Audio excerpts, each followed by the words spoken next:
Hello, YouTube. We are back. I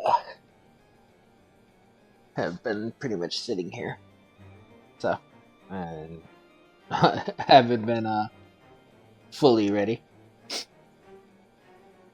By that I mean I didn't have it on the right chat log and stuff. But anyway, we will be continuing the story now. We might detour at some point. Again, like I said, I don't know when we're gonna detour. We'll see. Because I also want to hit the tribal stuff at some point. I wanted to look. So, yeah. We have the combat ones. I've learned the time of reset, so technically I have like 10 hours before these reset. We could technically do all of these. And then tomorrow we could finish and like upgrade that. Well, yeah, we'd be able to upgrade them, I believe. But that would be an entire video, probably, of side stuff. So we'll see. We'll see how we go. Anyway. Upgrade! So that is their solution, a grand melee to unite the people. And what part would they have you play in this affair, I wonder? You who they have taken into their confidence, upon whom they have come so heavily to rely. And will you oblige them when the proposition is made? Will you stand for Ishgard once more? We have come this far, have we not? I will stand for my friends and comrades, not a nation. It is getting to be a bit much, isn't it? I will stand for my friends and comrades, not a nation. No poor choice of words, for friends tried and true, then. The living and the lost. So, for this grand melee of his, Sir Emmerich wishes to field a force comprising both his Temple Knights and Hilda's Watch, yes? I can only imagine what she will have to say about that. In fact, curiosity compels me to go and see for myself.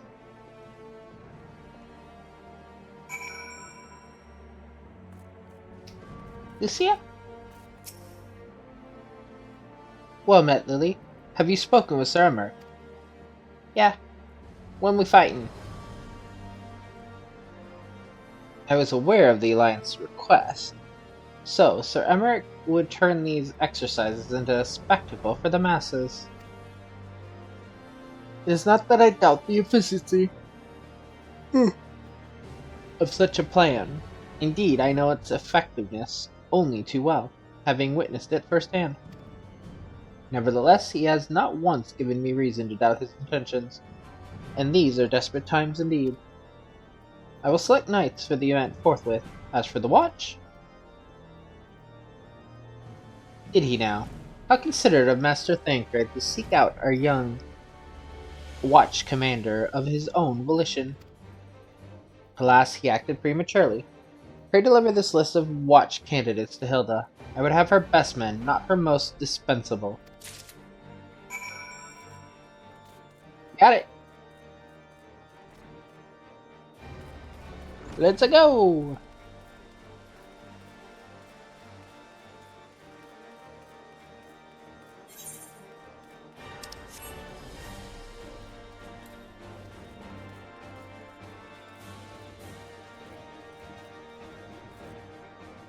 Whee! Ow.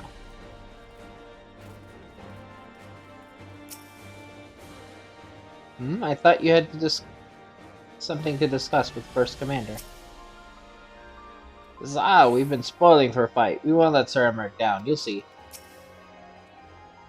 Bloody fool doesn't realize he'll have to sit this one out. If all the watch ran off with Sir Emmerich to play soldier, who'd be left to keep an eye on things here? Eckhard's been telling me all about Sir Emmerich's grand soiree. Seems we're expected to join in. It's nice of him to invite us and all, but I hope he knows what he's doing. Because we ain't dressed to dance with professional bleeding soldiers. Well, well. Seems the first commander's gone and handpicked her guests. Can't say I disagree with her choices, though. She's got a good eye. Will you be fighting too? Reckon that it'd inspire the lads if you were. Might take their minds off getting their hides tanned and all. Think about it, eh? I hate to ask, but you haven't seen our favorite lordling, have you? I thought not. On the assumption that he is not to be found in his father's loving embrace, I suggest we split up and look for him. I will search foundation, and you the pillars.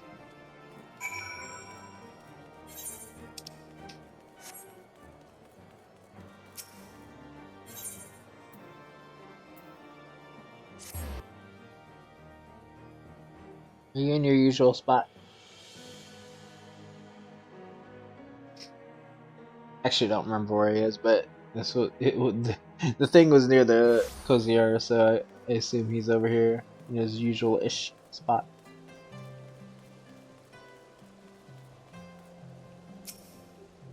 Hey, old boy, how you doing?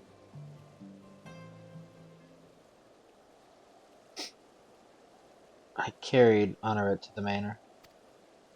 Our best healers are tending to him as we speak. He is yet to wake, but surely he will. Hey, you've got duty.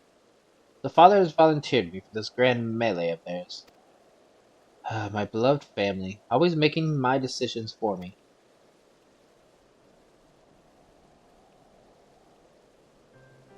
No, it's not like that. It's just... Oh, you wouldn't understand. How could you? You are free to be the woman you want to be. Whereas I am a son of House Fertem. Don't you see? My future was determined before I was born. What I could and could not do. Right or wrong, that was the way of it. Until the old order began to crumble. Now we wander amidst the rubble searching for a purpose, for a place. All around me, brave men and women rise to the occasion. With faith and conviction, they dedicate themselves to their causes. But not I. I was terrified of making the wrong choice, which is why I let better men make them for me. Do this, do that, take this duty, guard this conference. I suppose I convinced myself I was above it, until your friend showed me otherwise. When I saw Honorit, I wanted to scream. I wanted someone to blame. But in the end, there was only me. Only me! So you see, I cannot meekly bow my head and accept Father's command. Such cowardice is what brought me to this point. I will go to Sir Emmerich and I will make my own decision.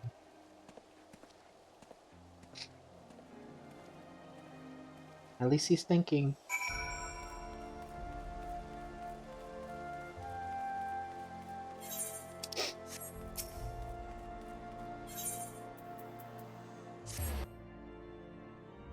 Like I said, I'm pretty sure I've said this. I've said this multiple times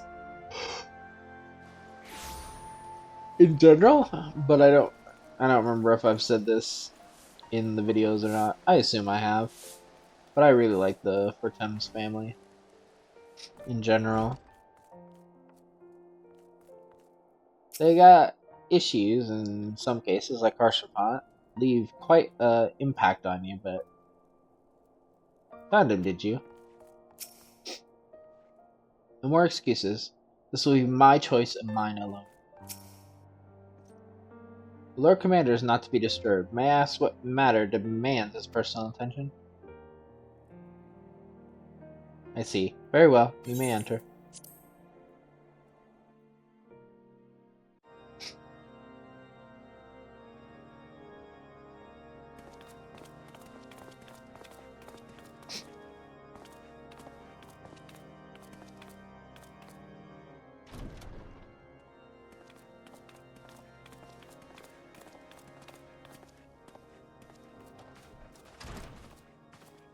Lord Commander, if I may? I wish to speak with you before the Grand Melee. "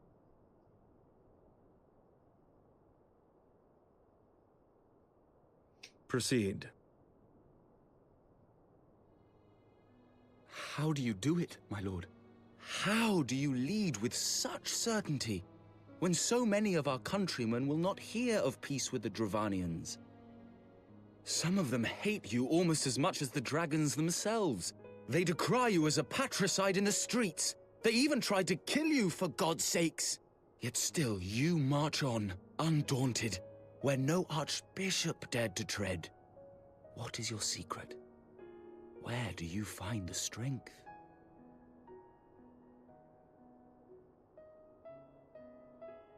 For centuries, our nation has been punished for the sins of our forefathers. If our punishment is to end, I believe we must right the wrongs of antiquity and move forward as a nation united. Needless to say, my father did not share this opinion. He did not believe the people strong enough to bring about their own deliverance, trusting only in himself. Tyranny seemed to him the only solution. But I have faith in the people, Lord Amanalain. I have faith that they will weather this storm and overcome every trial we set before them. Many have fought and died to see this blight upon our nation's history cleansed, and I would not let their sacrifices be in vain. Though we invite reprisals, the risk is worth the reward.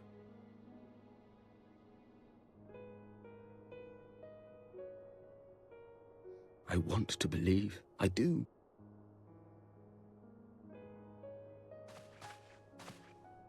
Lord Commander, through my careless orders, a pall has been cast over these proceedings, and I beg the opportunity to make amends. I, Amanalain de Forton, do hereby request leave to take part in the Grand Melee.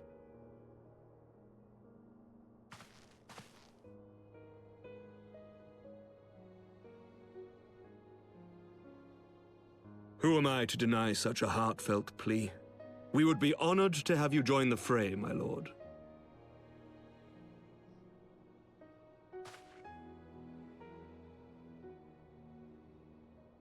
You'll take charge of the Ishgardian forces. For all my other responsibilities, I am still Lord Commander of the Temple Knights, and I would not soon yield this duty to another. The esteemed Sir Emeric leading the Temple Knights and the Watch into battle along with my youngest. I could wish for no more. Then you wish for too little, my lord. There is another who might yet join the fray. An indispensable ally to whom we owe much and more. Who are you talking about?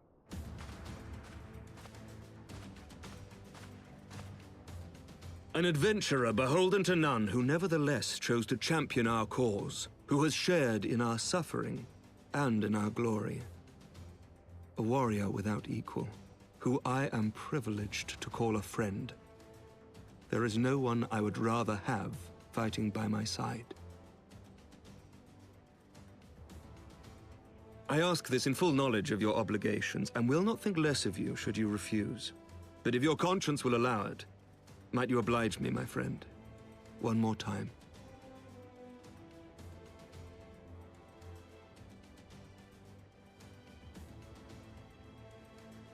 For the peace, for the Dragonsong.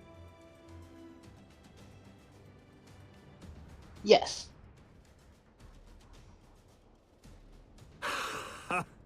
Together we shall give the people a spectacle for the ages, a celebration to mark the dawning of a new era.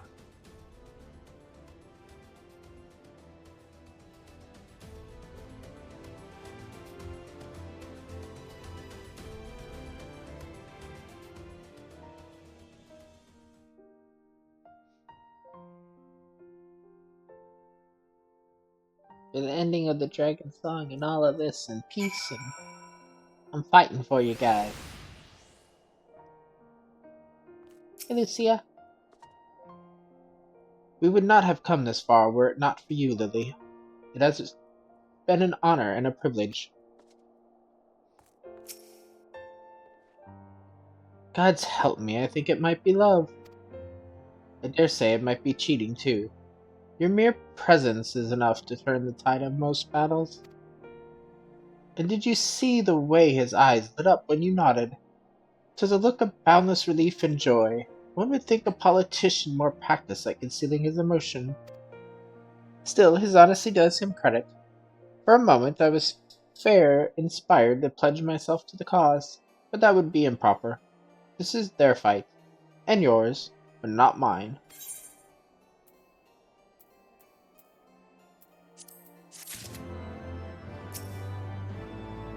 Maybe I ought to fight for the other side. You know, even the odds. Victory emote! Sir Emmerich informs me that the Alliance leaders have agreed to his proposal. The Grand Melee will be held here, in the shadow of the Gates of Judgment, and in sight of the capital. An announcement has been made, and allied forces are currently en route. The eyes of Ishgard are upon us, Lily. We must not fall, or must not fail. A rare opportunity to see that you pitch yourself against allied forces outside of Cartano, perhaps. Would not miss this for the world.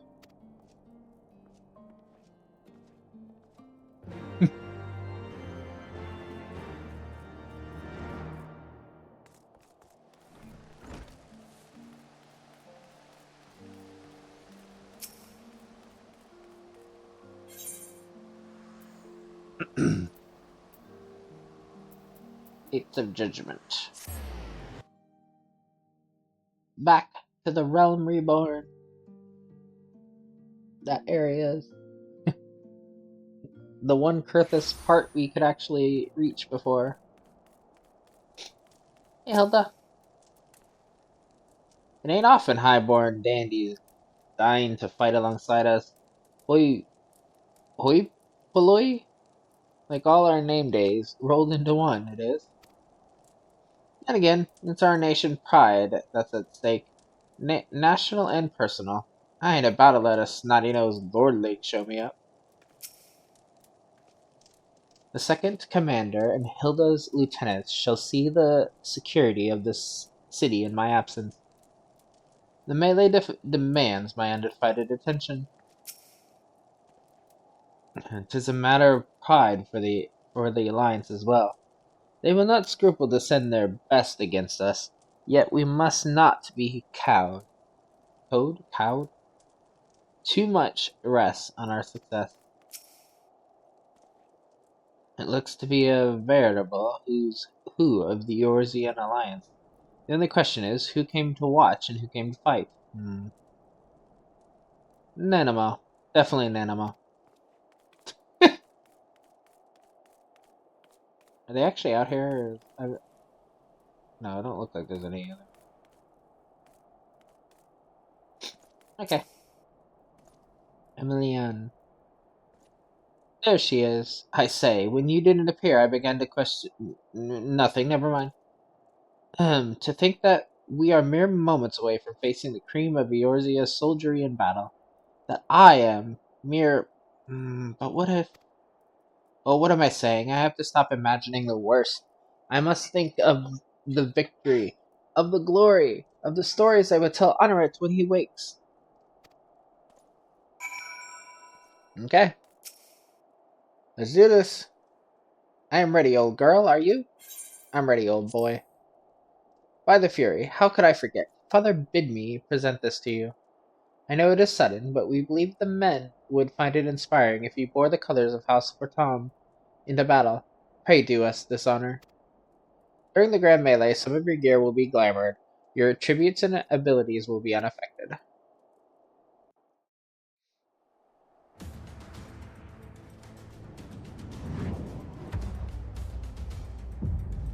Ruban, Pippin! The Admiral's second in command back there. I can't remember his name.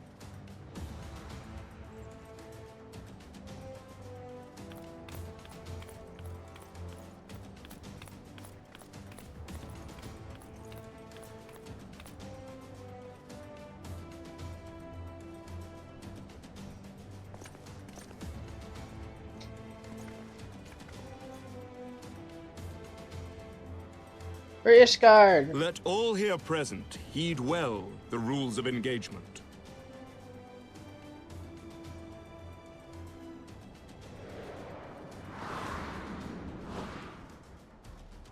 Grand Melee is a large-scale battle in which an allied company of Uldalan, Gridanian, and Lominsian forces will be pitted against a company of Ishgardian forces.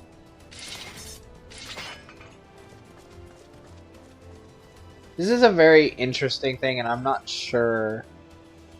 I've never failed it, but I've come close to failing it before.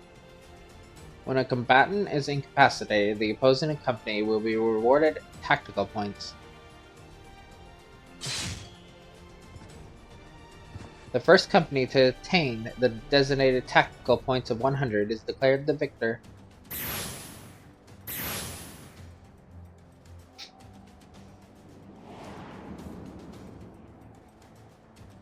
During the Grand Melee, officiants may mark certain combatants with the Fury's Gaze, which will be indicated by an ethereal tether linking them to their company's flag.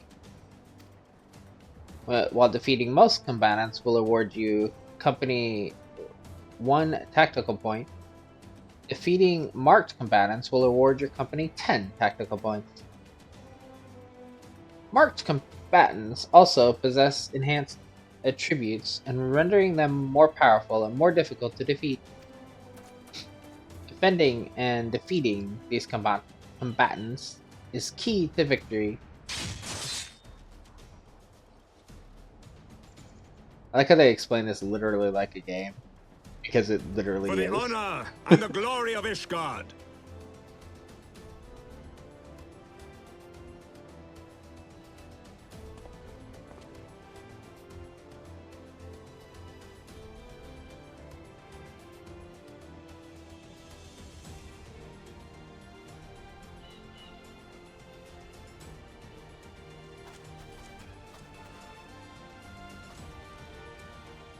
All is ready then. Very well. Brave men and women of the Eorzean Alliance, let the Grand Melee begin! To be fair, it is 3-on-1, so it kind of is even that I'm in here. I take 2 of the alliances, they take 1.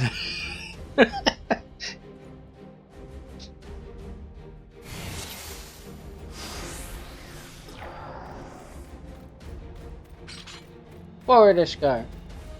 Forward, forward!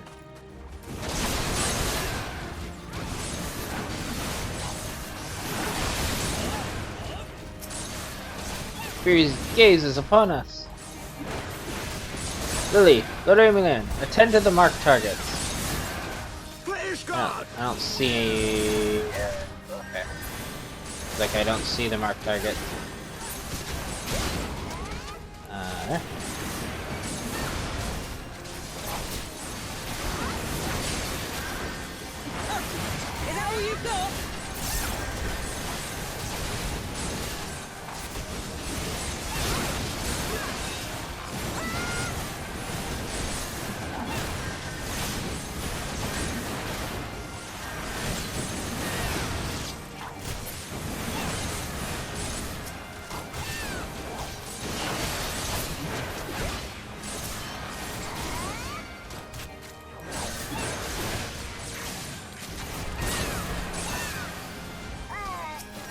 Mark target needs to stop running at in with everybody.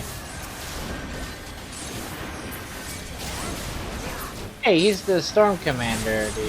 Yeah, he's the head of the storm commander. Ooh.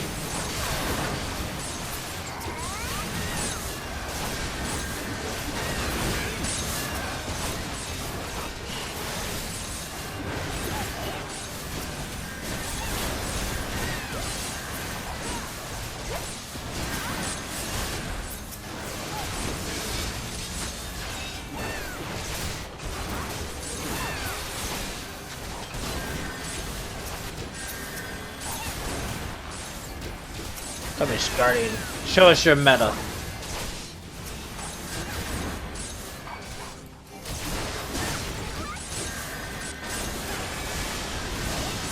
Who has our marker? I don't see ours.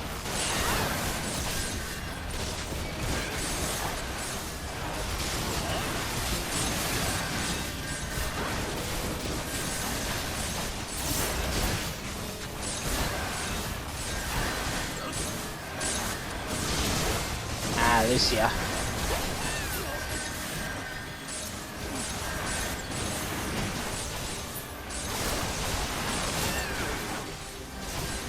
Fury, guide and protect me.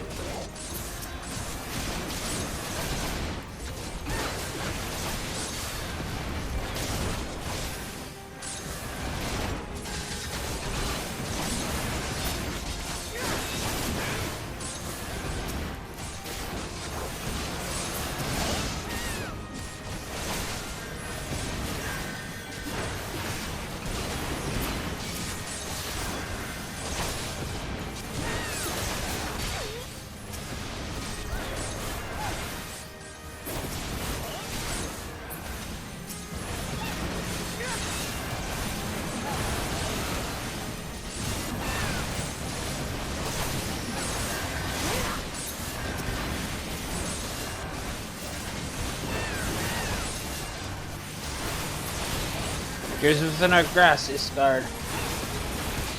Oh, she went down only after the thing, so that's good. It ends here.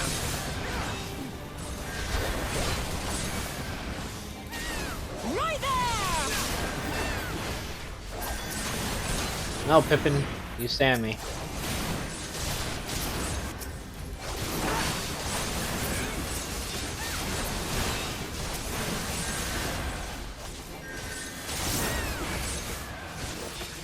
Oh, it's on me now. Give me.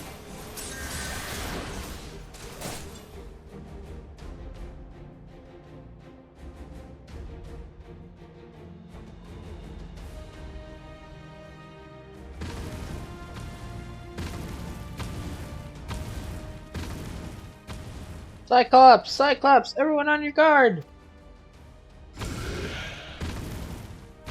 All forces, fall back!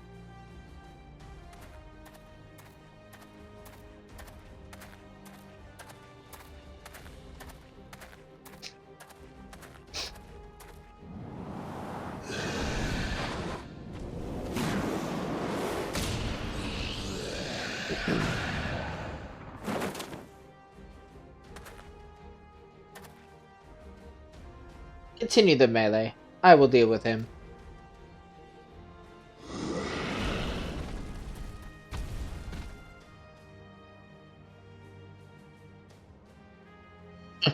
Afsad, you heard the man. Back to it!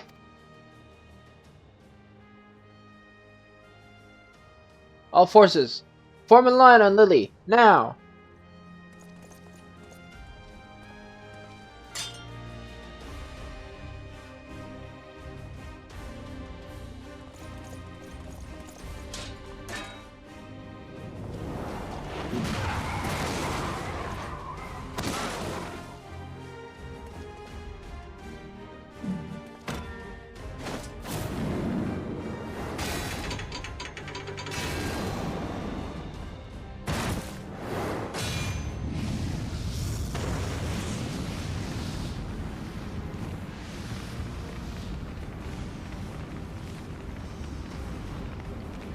Hey, Ruban.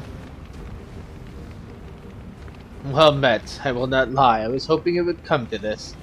So then, shall we dance? Damn it all!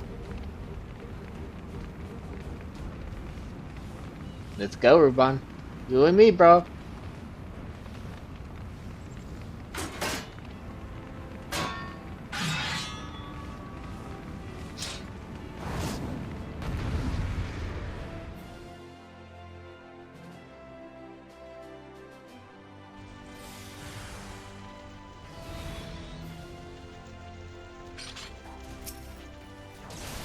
Hey, buddy! By the Fury, it's just a tomb. On your guard, Lord Alien. Our fight is not yet over. That all you bastards got? Come on, then. Give us another.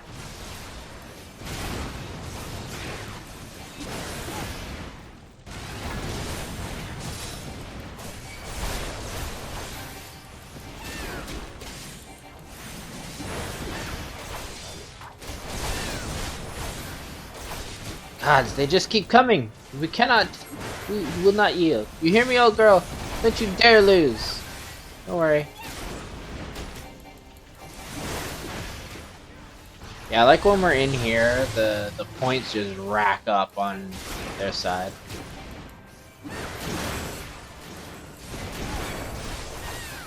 And it's always that way. Wow, I'm brilliant, brilliant! You have indeed. I am the bull.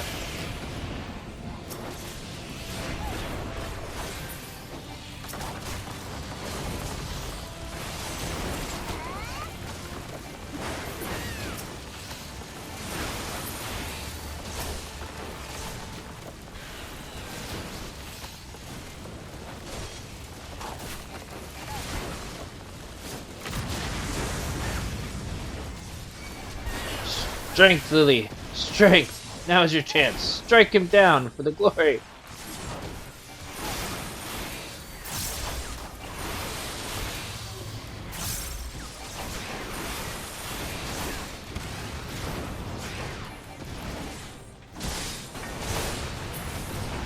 Aye, alright, take your victory, you've earned it.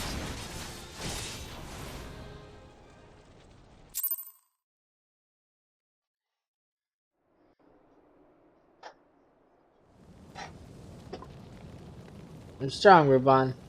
It's cool.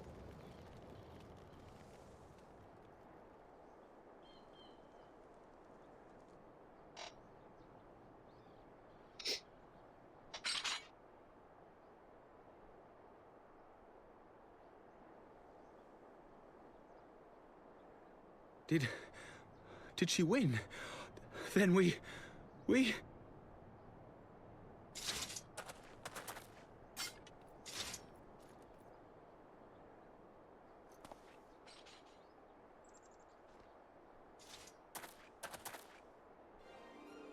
Victory is ours! Ishgard! Ishgard!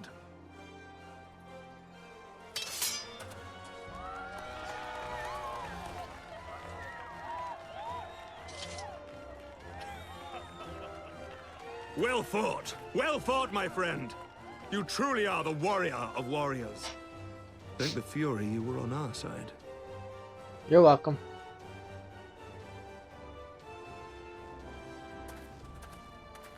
I am technically a Fortom's ward, so only made sense.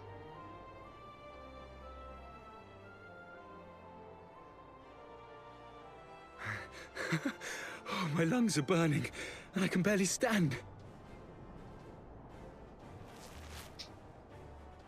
I didn't think I could do it, but then I did. We did. We faced the Alliance's best, and together, with one heart, with one purpose, we prevailed.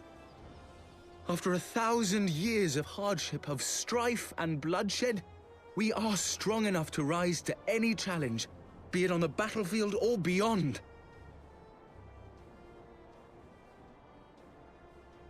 The future holds so much promise, so much joy. We need only show them the way.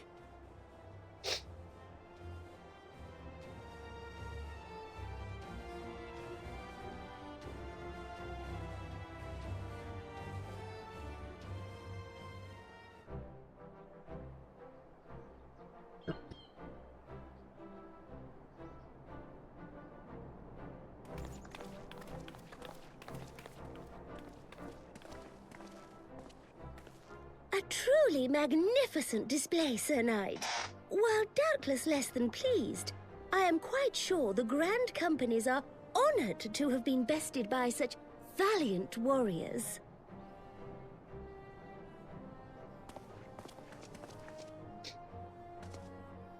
The honor was ours, Your Grace.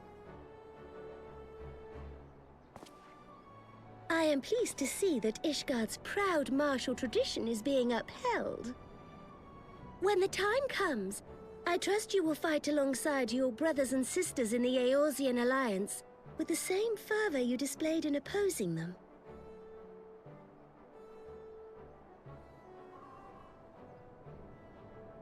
I note that our friend elected to take the field in Ishgardian colors. At my behest, Your Grace. If we have given offense, the blame lies with me.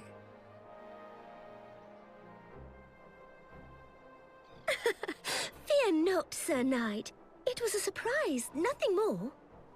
And any hint of ill feeling was thoroughly dispelled by the spectacle of our mutual friend's duel with General Rauban.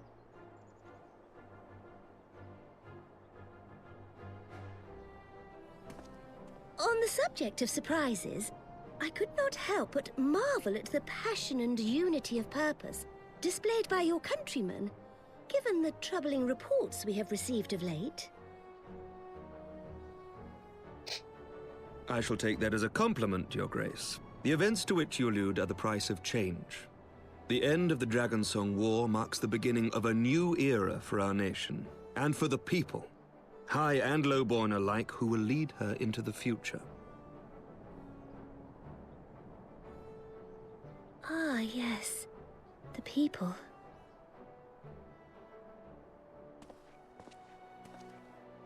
Change is indeed a perilous thing, for we who seek it, and they who fear it. I shall pray for Ishgard, and for you.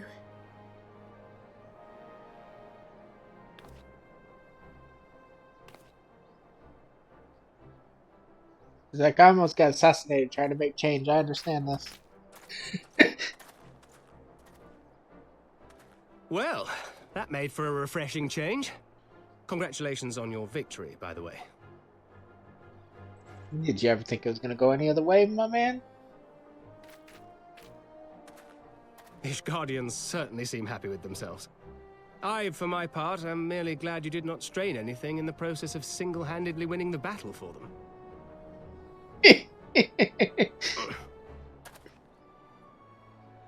Incredible. You okay?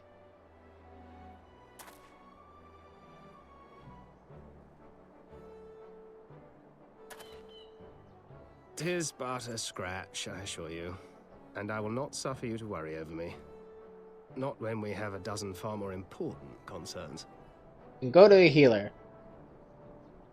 Make that 2 dozen. Still, as Y'shtola never tires of telling me, we can but face them head-on one at a time. One day at a time. As Minfilia would have done.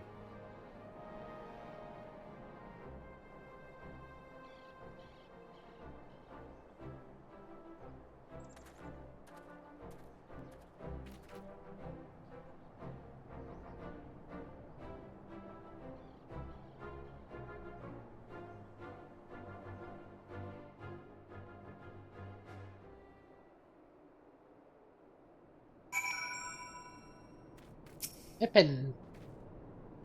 As long as I live, I shall never forget that duel. It was inspiring and humbling in equal measure. I feel honor bound to point out, however, that my father was fighting one-handed.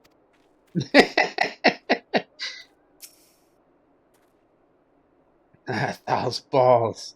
I had forgotten what it was like to feel so alive. Not since leaving the Blood Sands have I had the privilege. Not since the Bull of Alamigo hung up his swords. Back then, the outcome might have been different, but I do not begrudge you your victory. I know how far you have come, how much you have endured. Our fight only confirmed it. We shall have to do this again one day, when time allows. I shall look forward to it. Now go. Go to the Ishgardians and celebrate your victory. You have earned it. Come, Pippin. Her Grace is expecting us. Lead on, Father. I forgot I kind of usually had a deeper voice for him.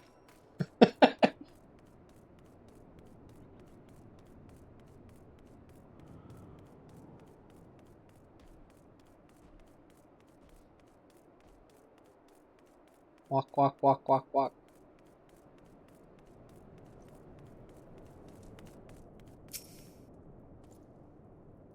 What are we waiting for? We must return to the capital at once and tell them all about our victory.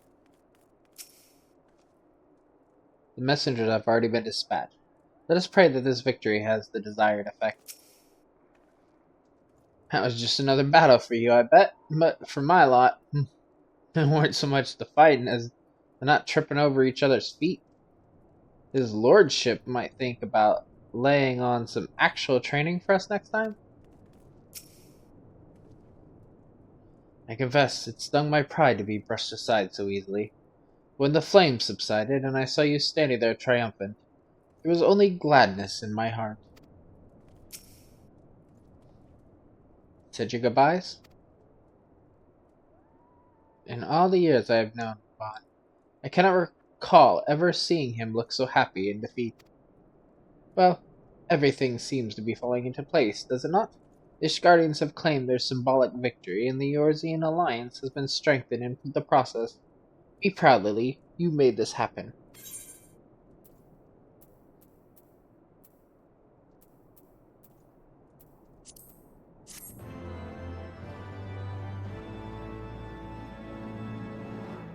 You have learned the emote victory!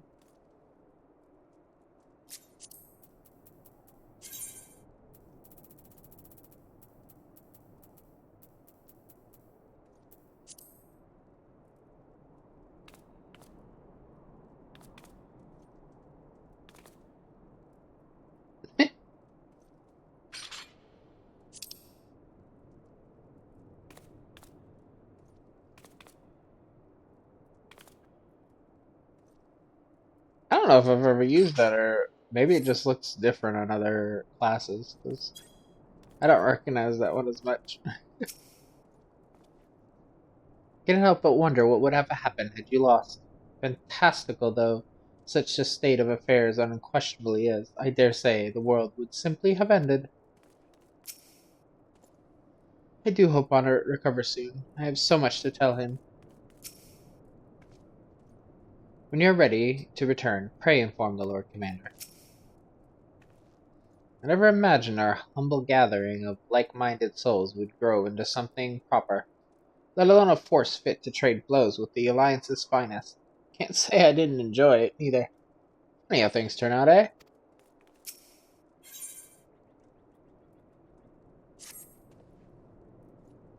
We have done it. Nay, you have done it. You have brought us the victory we so desperately needed. There is naught left but to return to the capital. Come, let us see what reception awaits us.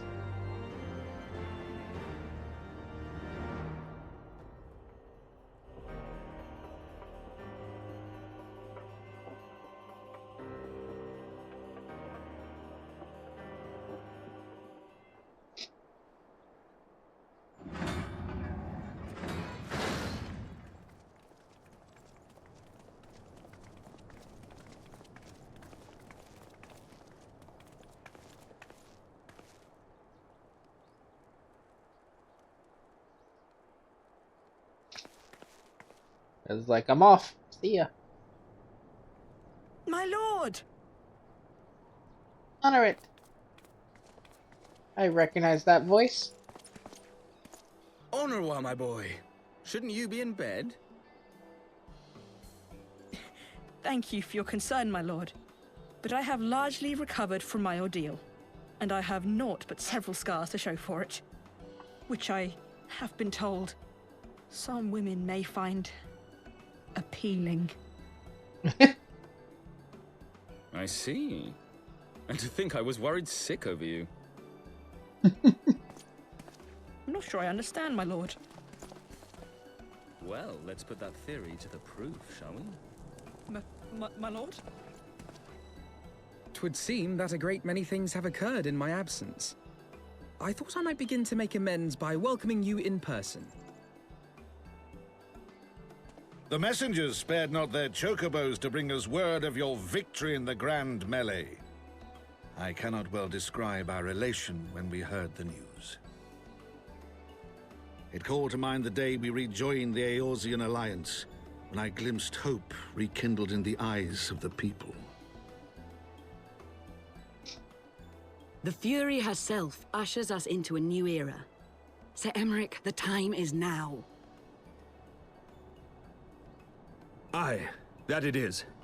Reconvene the conference and summon Vidofnir to Falcon's Nest.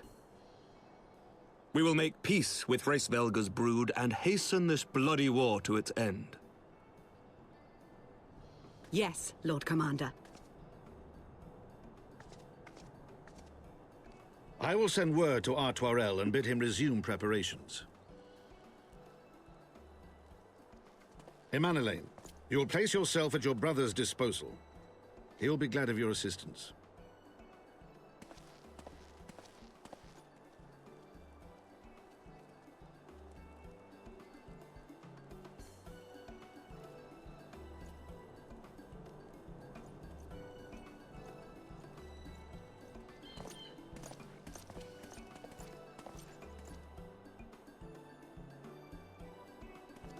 No stopping it now, is there?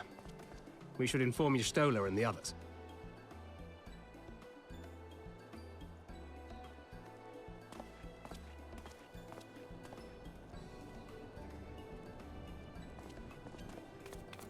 My dear friend, I doubt I will ever be able to thank you enough. But when the conference is successfully concluded, I damn well mean to try.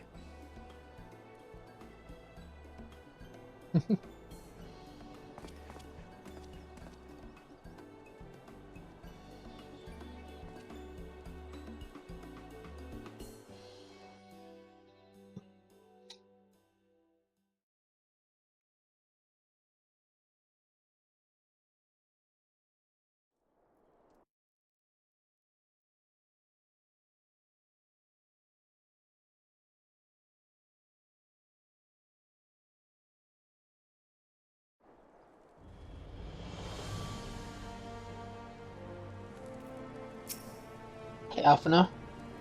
I say you dueled General Ravan within a ring of flames. I did not think the man so ostentatious. Would that I could have seen it. After we parted ways in Matoya's cave, I returned here to speak with Tataru. We agreed to tell the others only that our search for Minfilia had reached an impasse. I subsequently learned that you had left for Falcon's Nest, but I thought it best to keep to myself for a time. I am wont to rely on you over much when we are together, and I needed to think, to reflect. I still do, I suspect, but matters here seem to be coming to a head. In short, there are some things I feel I must say, though nothing so urgent that it cannot wait until after the conference. So let us make for Falcon's Nest, and see if Lord Artorial has a need of our assistance. I don't remember how they say his name again. I swear it doesn't matter how many times I'm going to hear that name, although you don't hear it nearly enough.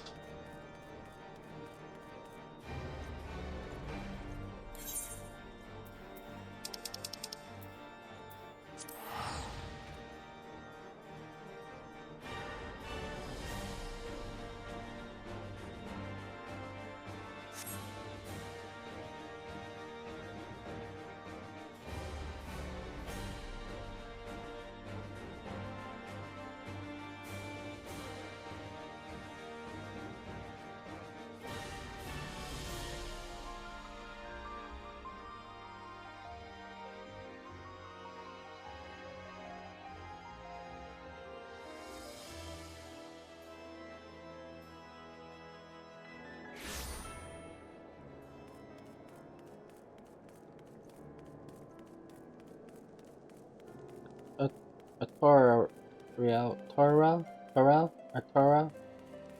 I'm here. Oh, Alphina. As Hermit hoped, Ishgard's success at the Grand Melee has done much to restore the people's faith in this endeavor. Look on their faces, Lily. Nervous yet hopeful, expectant in a word. Well met, Mistress Lovecraft, and thank you for looking after my brother. They say he fought bravely, that he did not dishonor his house. But you, my lady, to you we owe everything. As you can see, we have made every effort to strike while the iron is hot. We made our intentions known, and that all would be welcome to attend. And so they came. By the grace of the Fury, they came. The ceremony will not be a lengthy affair, but there is still much to be done. I would speak with you more, but I must see my duties. As for you and Master Alphino, you will do naught but enjoy yourselves. Is that clear? If any dare beg your assistance again, I will have words.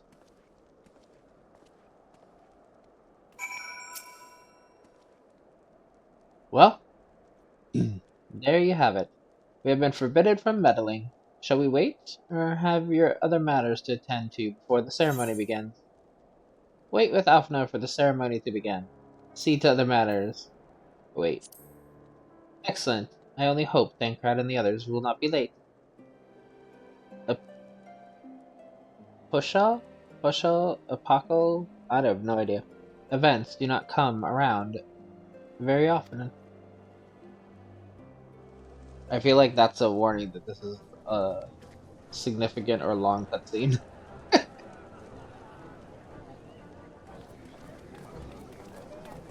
I know what the cutscene is, but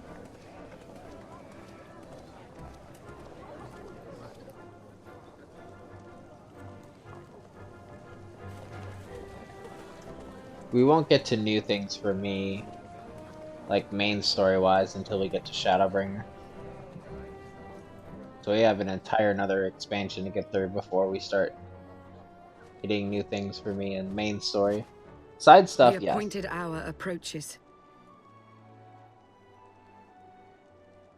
Aye.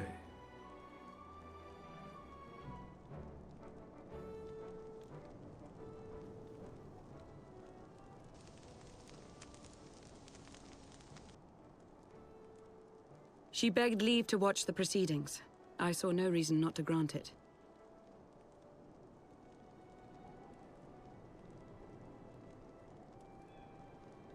Should I choose to deviate from my prepared remarks, I ask that you trust in my judgment. Have I ever done otherwise?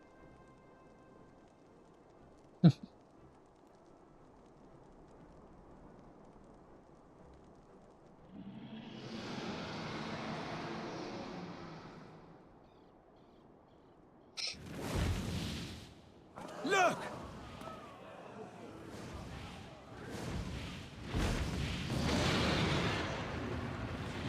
The White Dragon! Ah, how long it hath been since our peoples met thus, children of Thordan, even by our reckoning. Vidofnir, daughter of Hraesvelga, we give thanks for your visit, and bid you welcome to Falcon's Nest. Our sire bade us hearken unto the whispers of our hearts. They spoke to us of a paradise lost, of bonds of brotherhood which they yearned to see restored. Ours too yearn for such a restoration, and they have guided us here this day, that they might yearn no longer.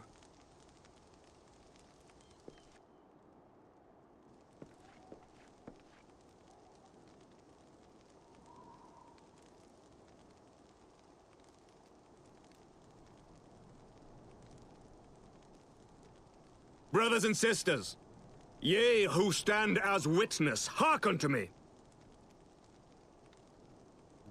Since the days of Eld, when the bonds betwixt man and dragon were sundered by our hand, our peoples have known only war.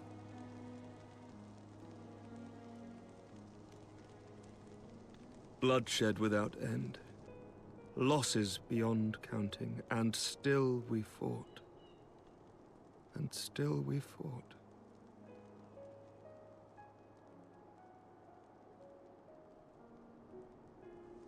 Some wounds do not heal. The dead cannot be returned to us. But we, the living, can yet choose another course. Here and now, we can lay down this burden, this hatred, this vengeance. Our forebears fought not so that we could die, but that we might live. So let us honor their sacrifice and spare our children this death sentence. Let us gift them a new legacy. Life.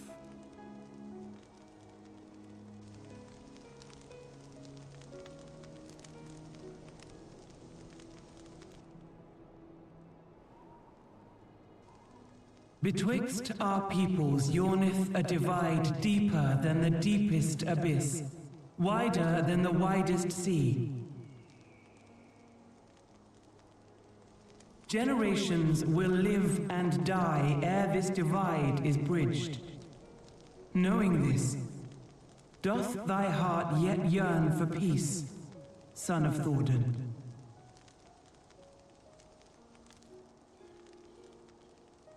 Look now on the legacy we would leave to our children. A dream of peace, inscribed in stone for generations to come.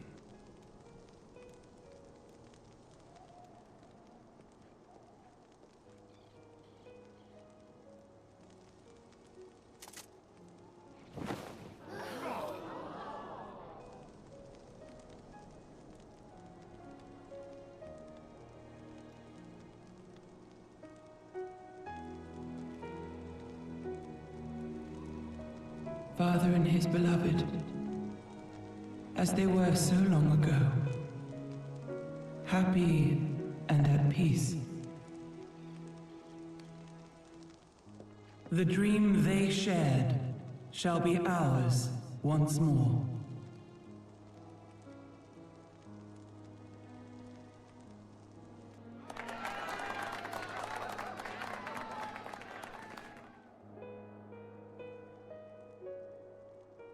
Never!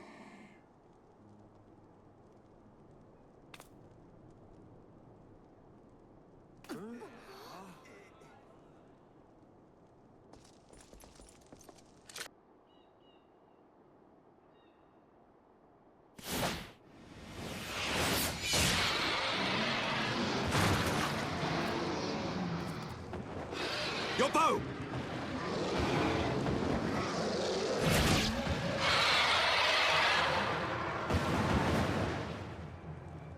Enough near.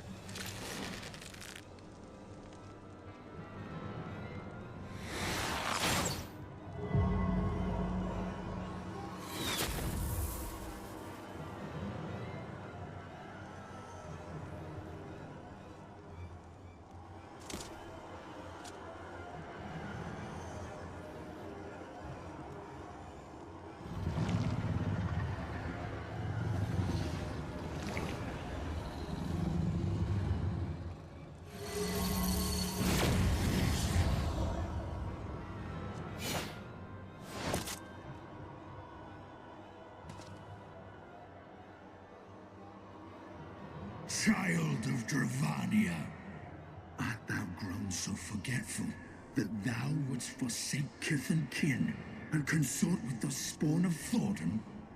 That thou wouldst dare contemplate peace? Hearken unto me, all of you! The final chorus is nigh, and all will be held to account. All will bathe in the flames of retribution. Till the coming of that day, look you on your sins and despair, for none shall escape my wrath. None shall escape my revenge! Fuck you, Nidhogg. 7 hells.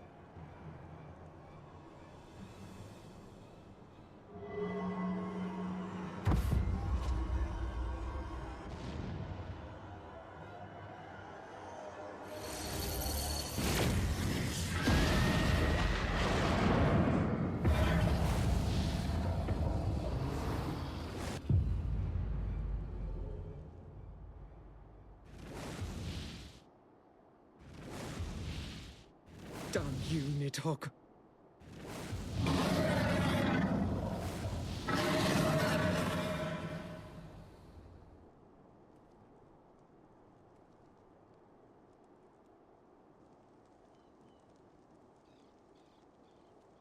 Hells, take that worm! While he lives, we'll never know peace. Aye! There'll be no end to this war till Nidhogg is dead and gone! So let's kill the bastard and be done with it. Death to Nidhogg! Death to Nidhogg! Death to Nidhogg! Death to Nidhogg! Death to Nidhogg! Death to Nidhogg! Death to Nidhogg! Death to Nidhogg! Death to Nidhogg!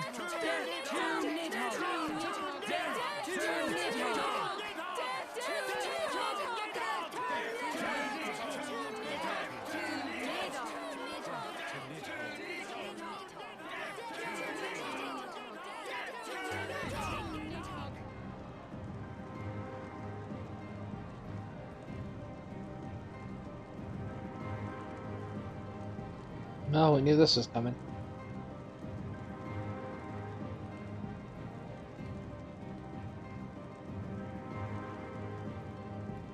It was just a question of when.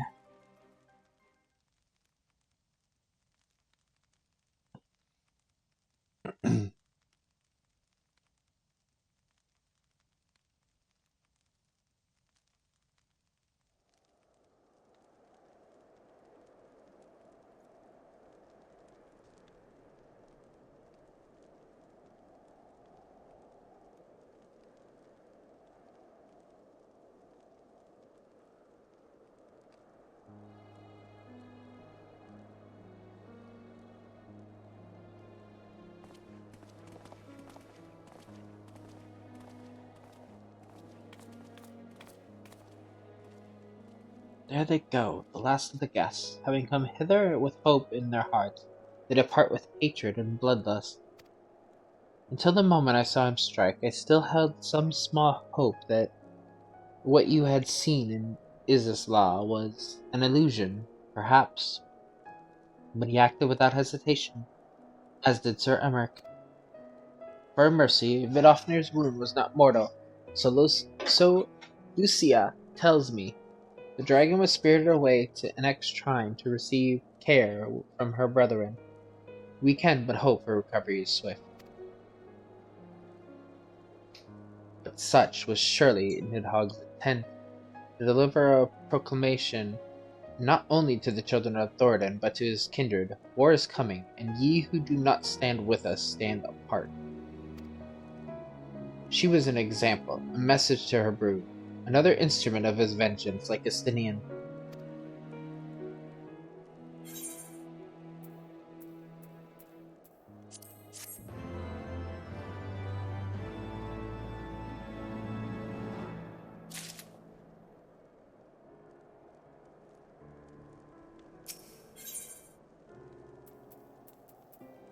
Battle stance. When I said I wished to speak with you after the conference, I confess I envisaged rather happier circumstances. If anything, however, this latest tragedy makes the need more pressing. There are things I must say, not to the Warrior of Light, or even my fellow Scion, but to you, Lily, my friend. But not here, no. But of course, the Ancestry in Camp Dragonhead is still open to us. Let us go there.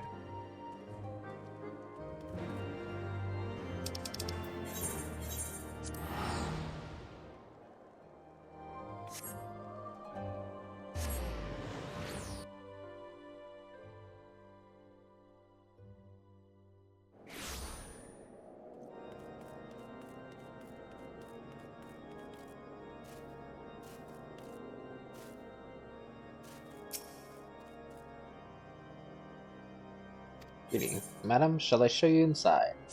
Yes.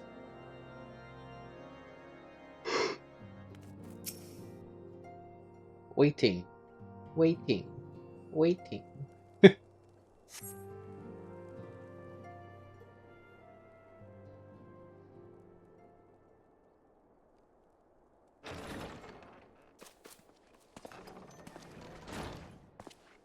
Forgive me.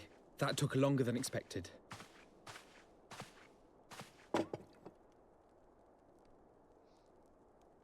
You seem puzzled. Oh, these. I thought something warming might not go amiss. It was not all that long ago that we sat here, you and I. In our very own falling snows, as Lord Horshvon called it. I still struggle to believe he is gone. And Azel, too. I had such hopes for her.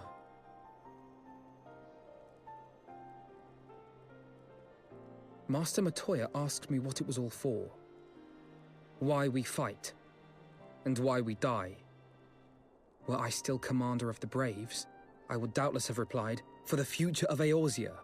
But I'm not that man. Not anymore. I needed a new answer. One that I could live with. And when I saw Estinian at the ceremony, I knew at last what it was. I do not want to be a man who sacrifices his friends and family for a cause. I want to fight for Estinian, and I want to save him. When Nidhogg leads the Horde into battle, Ser Emeric and his forces will do what they believe must be done. That is their choice to make. Yet even if Ser Emeric is willing to forsake Estinian, I am not. We must fight for him, for he is our friend and ally. We may struggle, we may fail, but we must try.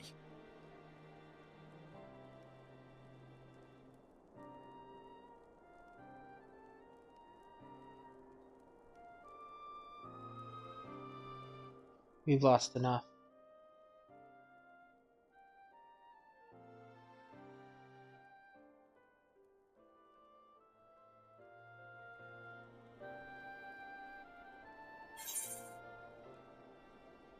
We will find a way to save him.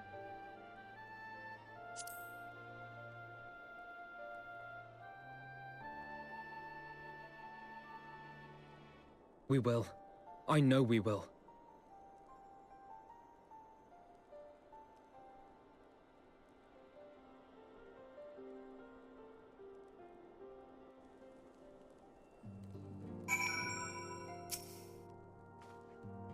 Thank you, Lily. It is unfair of me to unburden myself in this manner, time after time, but I am glad that you permit me nonetheless. You are my true friend and ally. Though not all of our fellow Scions will support our stance on Estinian, I have faith that we will win them over in due course. Such is the infectious power of hope. Right, then that is quite enough solemn introspection for one day. I think we would both benefit from some time in the company of Tataru. She stays for us at the Fortom's manor. Let us not keep her waiting any longer.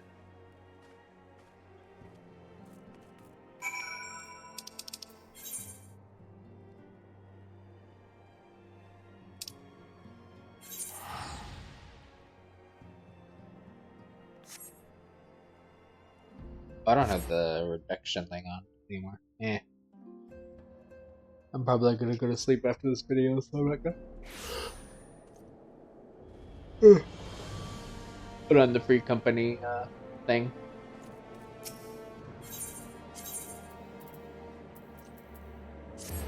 It'll just be a waste. Well, a few hours wasted, anyway.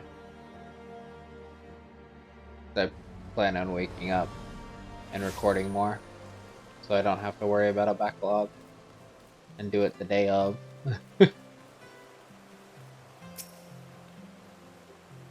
Well, Alphino certainly seems to be in better spirits. We have you to thank for this.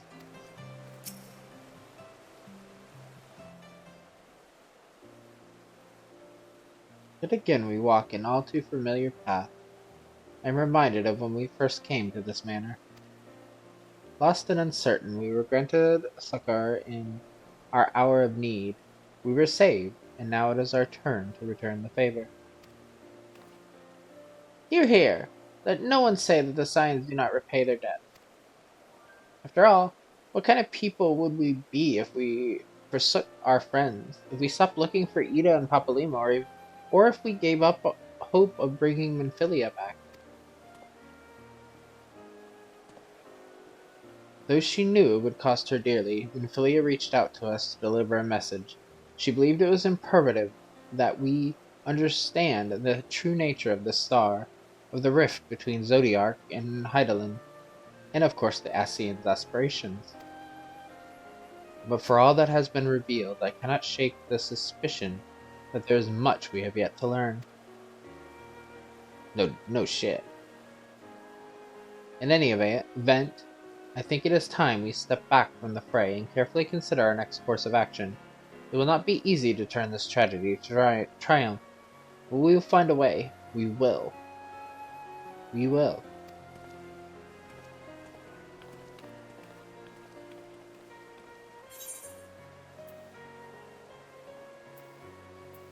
Spending would be... Yeah, which we already... Oh no, we don't, actually. No, fair, we don't, because of,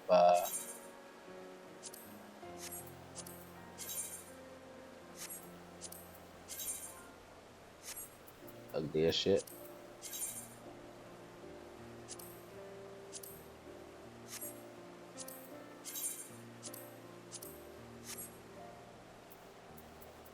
All of this is better armor, technically. Thought we had the higher version.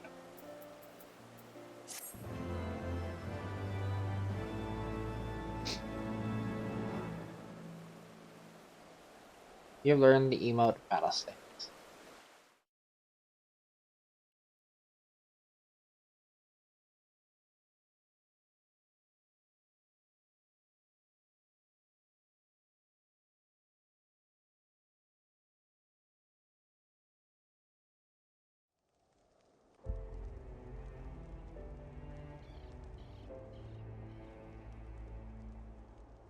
Of all the ways for it to end.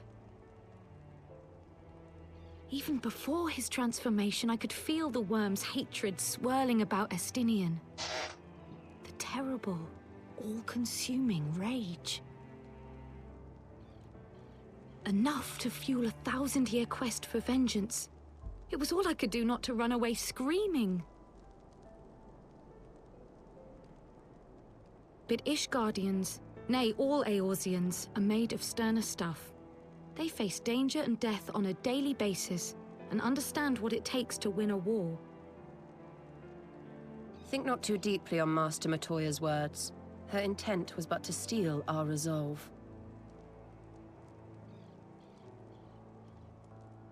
That, and to remind us to look beyond these passing conflicts to trials greater still. To the truth which hides at the heart of this world. So that's your aim, is it? You disapprove? Not at all. I believe it's traditional for the student to follow in the footsteps of the master. And you are so very alike.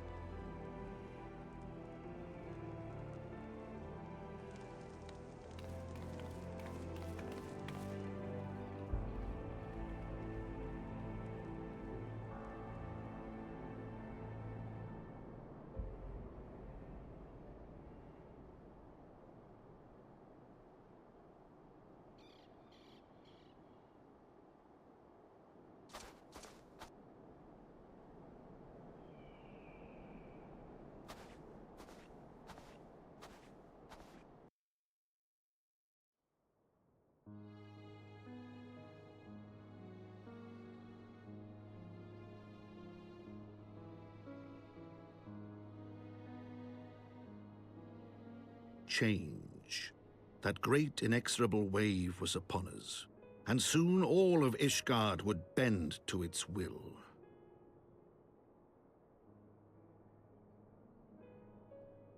For all our sins, for all our scars, the future for which we had long yearned was at last within our grasp.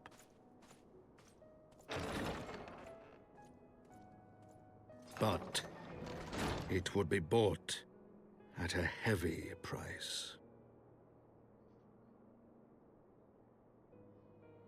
For in those twilight hours did Nidhogg cry out for vengeance, and his brethren raise their voices for the final chorus of the Dragonsong War.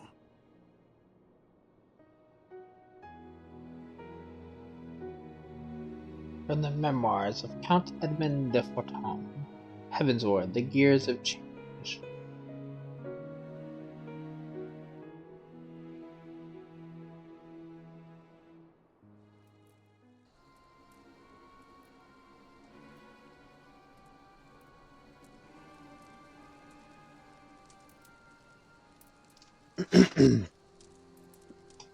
Caution, Ida. That is all I ask. Do not be so eager to place your faith in them. Not until we know more.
First gear.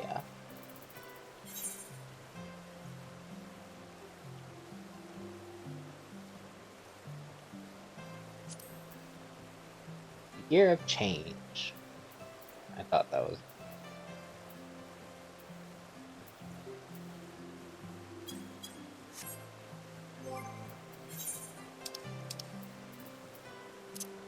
Well, we saw that this was going to be better, so let's open this. Put this shit on.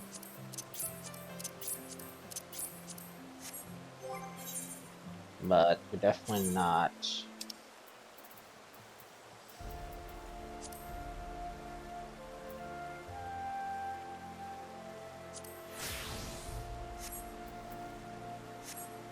keeping that helmet on. We ain't the bull.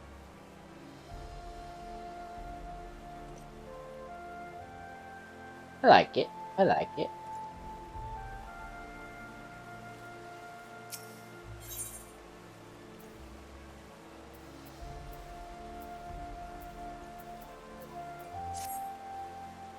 Ah, Mr. Slipcraft, it is well that you are here. You are wanted within. I believe Master Alphina wishes a word with you. Welcome, Mr. Slipcraft. Shall I show you inside the manor? Yes.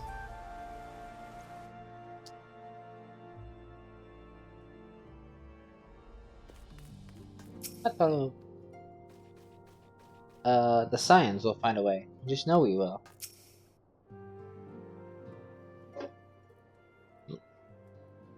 Ah, Lily, there you are. Have you a moment? There's something I would fain discuss.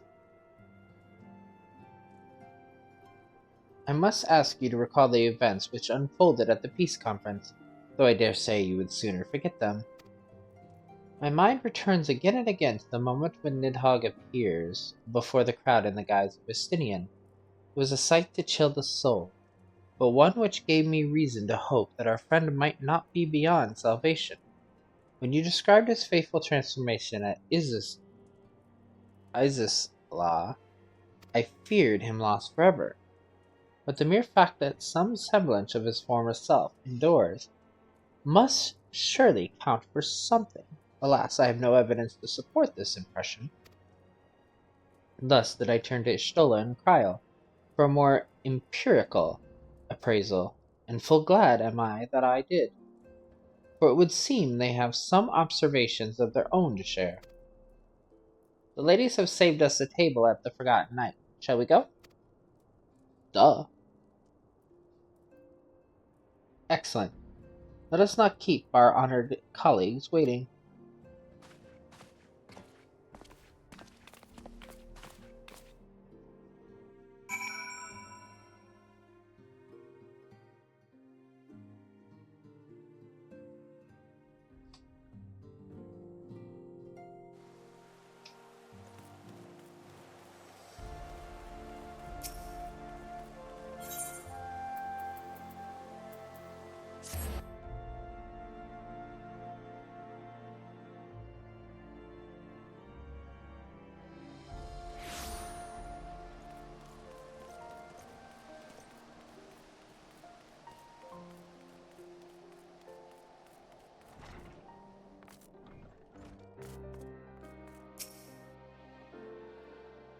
The name does this establishment a disservice. Remarkably few of its patrons seem inclined to drink their way to oblivion. I do begin to see why Sataru chose to work here.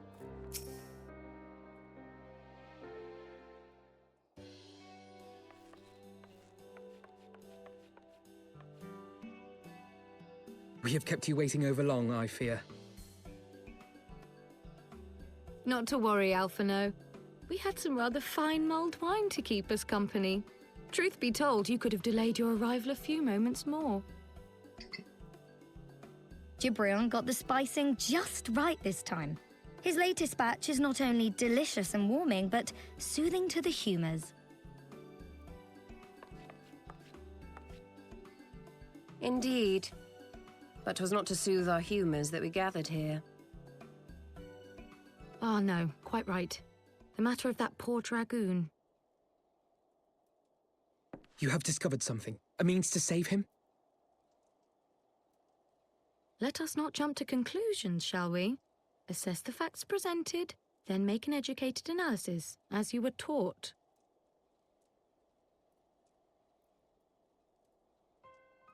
Pray, cast your mind back to the moment of Estinian's transformation. Do you recall how you described it to us? Horrifying. You spoke of the sudden pangs which racked his body when he took up both of Nidhogg's eyes, and of how his form was twisted thereafter into a shadowy semblance of the Great Worm.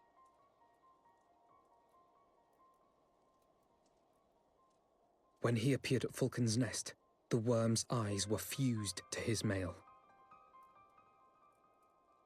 Would that only his armor had been corrupted. Snaking forth from the eyes, I descried dark tendrils which entangled his very being.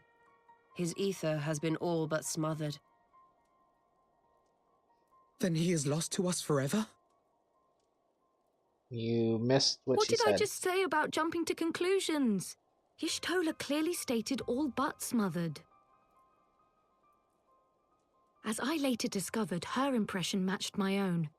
Though Nidhogg's presence filled my mind's eye, beneath his seething aura, I sensed the merest hint of something else.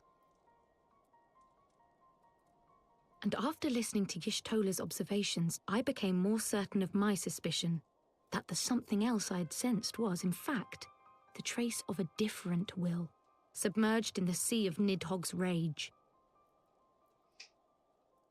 You mean? Yes, 'tis like that Estinian spirit yet lingers. Can we not wrest him from Nidhogg's grasp, then? Tear the eyes from the armor?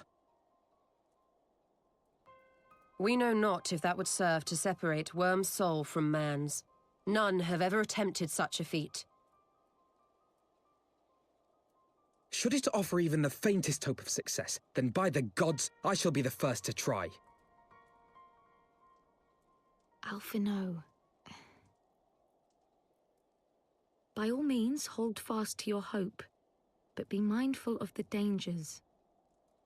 Even should you succeed in excising the eyes from the dragoon's mail, we have no way of knowing if your friend's soul would survive so violent a separation. And that is to say nothing of the possibility that his would-be savior might become Nidhogg's next host. But what other choice remains to us? Should the opportunity present itself, I will tear those foul orbs from Estinian's armor and trust in the resilience of his soul, even at the risk of mine own.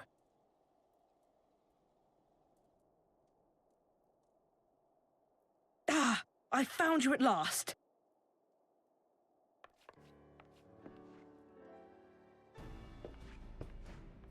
Hey, honor it. A messenger of the Temple Knights came to the manor some few hours past. The Lord Commander humbly requests the company of the Warrior of Light and Master Alphino. Sir Emmerich would speak with us. Very well, thank you, Onawa. Onawa. I'm never gonna remember how to say that either. It seem duty calls. Pray see to yours, and we shall return to ours. Thank you, Y'shtola, Kryl. Your words have given me hope where there was none. Come then, Sir Emeric awaits.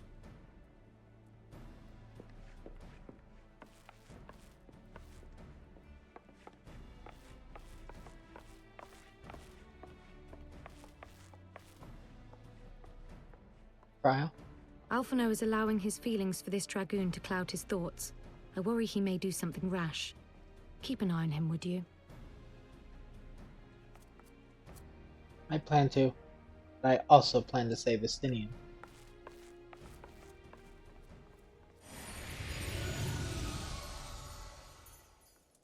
They think more of their friends' deliverance than their foes' defeat. But will history commend their fealty or condemn their folly?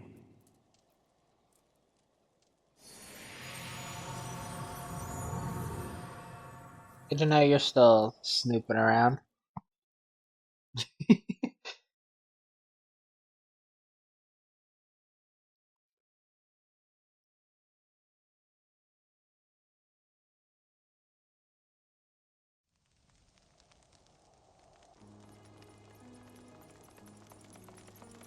The conference held at Falcon's Nest was to be a celebration of the reconciliation twixt man and dragon. But the lingering shade of Nidhogg, clad in the flesh of the Azure Dragoon, did mark the occasion by spilling the blood of his own kind. A timely atrocity to remind the children of Ishgard that the Dragonsong War was far from over.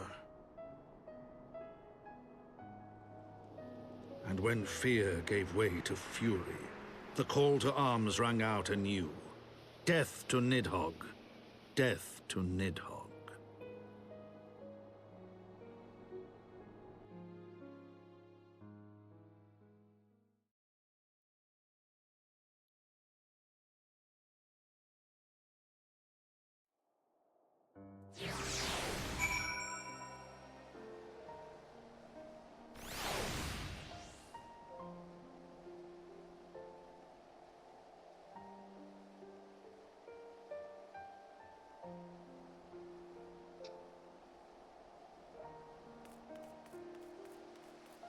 Well then, what do you want? Oh hey, I thought we were going in for Emeric right away. What news has Sir Emeric to share with us, I wonder?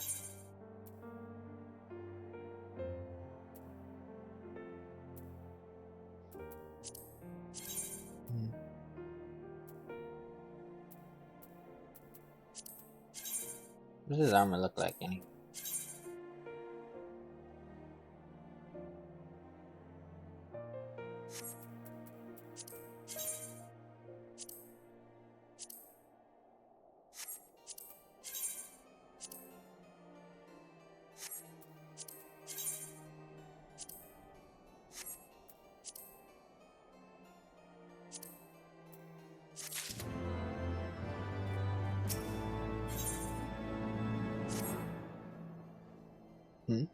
Might Sir Emeric perchance have received word of a Dravinian advance? Perhaps they have located us. That is to say, maybe Nidhogg has been found. Come, I would hear what the Lord Commander has to say.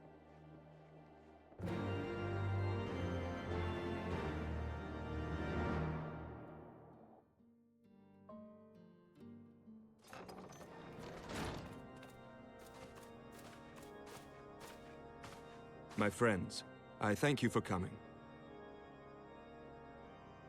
You have had news of Nidhogg? Alas not.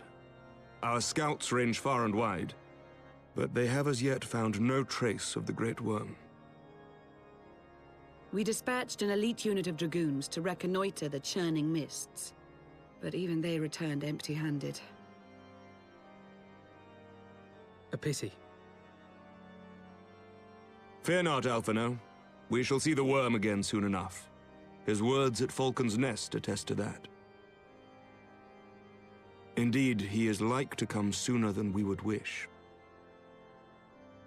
I assume Ishgard's defenses are being bolstered as we speak? With all haste. I mean to call upon every able-bodied warrior at our disposal, from the knights of the Four Houses to the men and women of the Watch.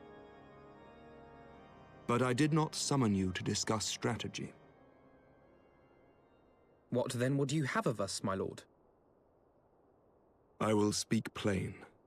Now that Nidhogg is possessed of both of his eyes, no mortal force we can muster will repel him. That being the case, we must needs recruit an ally of equal strength.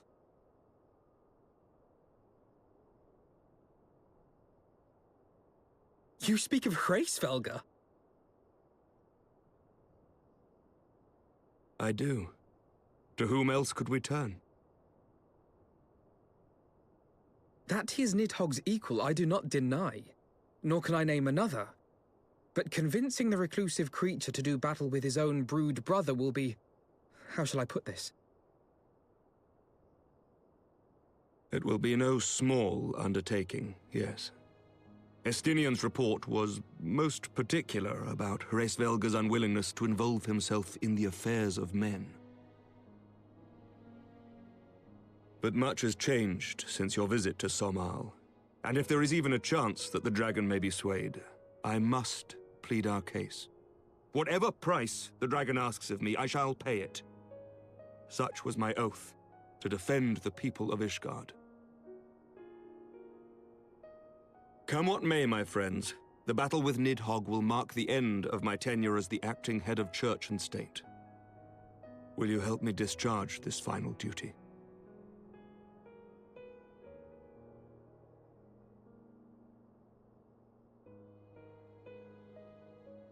We will, my lord, though I fear our involvement offers no guarantee of success. Come then, we will depart at your leisure. Thank you. Both of you. The city is yours, First Commander. My lord, we shall pray for your swift return.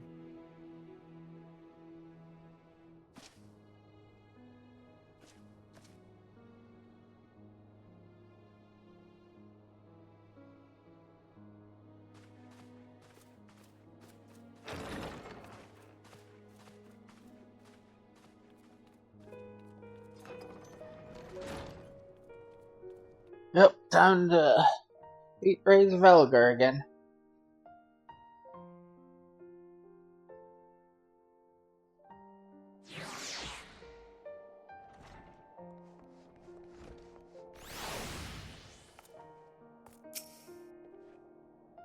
I somehow doubt that Hraesvelgr will be pleased to see us, but for Estinian's sake, and that of countless others, I suppose we must risk his displeasure.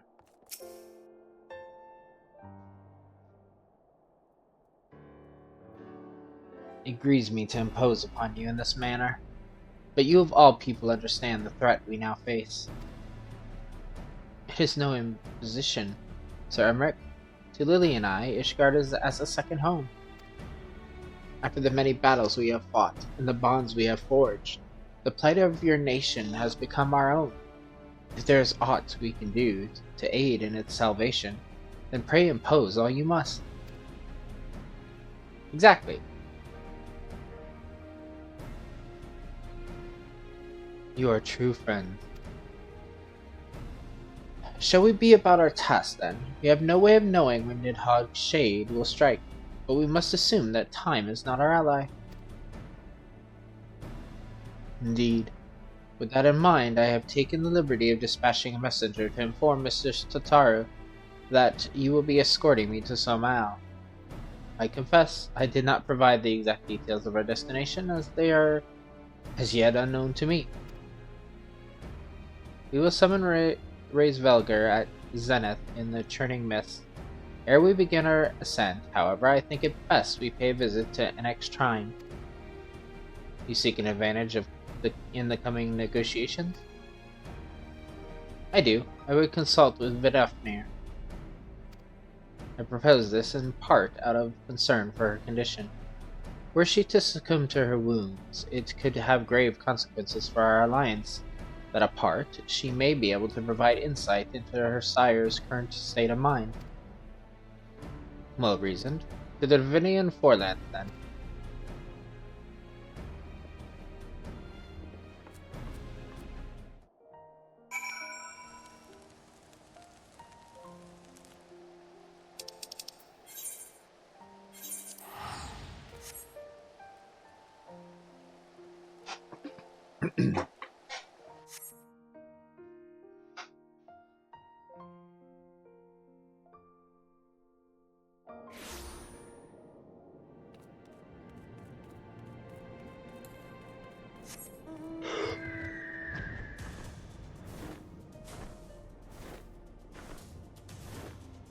Up, up, up we go!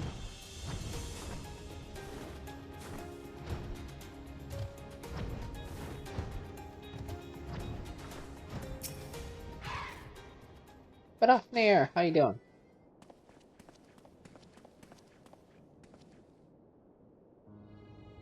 Ah, 'tis the warrior of warriors, and her companions. What bringeth you to mine abode? Pray forgive us for disturbing your recuperation, Vidofnir. I hope your wound does not pain you overmuch. Didst thou imagine me close to death? The thrust was deep, but not mortal. I will heal in time. Full glad am I to hear it. You were the guest of honor of our conference, and we failed in our duty of protection. On behalf of Ishgard, I apologize unreservedly. I am a dragon full grown, and thou thought to protect me, mortal. I was tempered by the fires of battle ere thy great-grandsire learned to crawl. The words do remind me of a knight whom I called friend some 1,000 years past. He swore to defend me from harm and hardship. Would that we could return to that era of peace, when man and dragon knew such comradeship. Would that our every effort to do so were not undone by ancient rancor. For a truth, there can be no peace while Nidhogg's shade yet lingereth. That much is plain, yet we lack the strength to banish him. Thus do we make for Somael, to beseech the aid of your sire once more. Folly. Thou knowest as well as I how he will answer. His Velgar's heart remains unchanged then. A pity. But if it is folly to hope, I am content to die a fool. As hath ever been the way with thy kind. Go then, but be warned, the shade's presence hath driven its minions to frenzy. Thank you, Vidofnir. We shall disturb your rest no longer.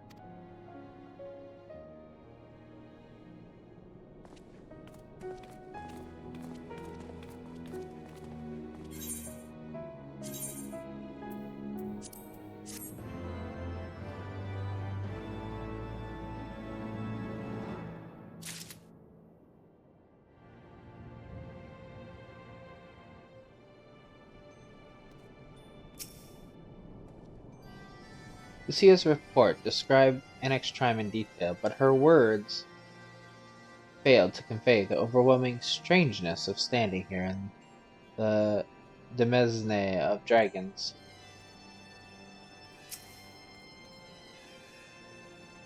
'Tis folly to believe thy words might sway the heart of my sire, yet I wish thee fortune in thy endeavor, none the less.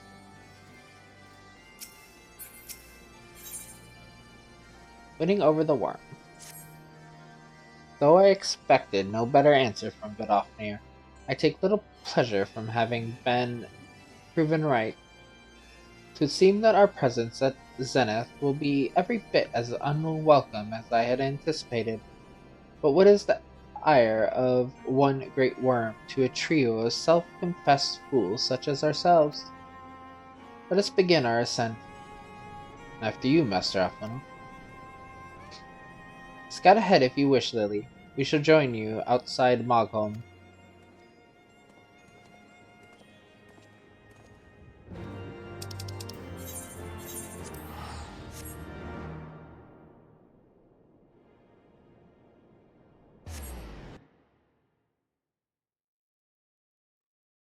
I love how that was just pretty much like, you go on, clear the path, and we'll be there after.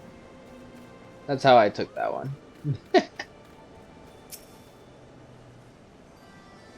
The Lord Commander seems lost for words, nor can I blame him. I recall being similarly awestruck when I first beheld this vista.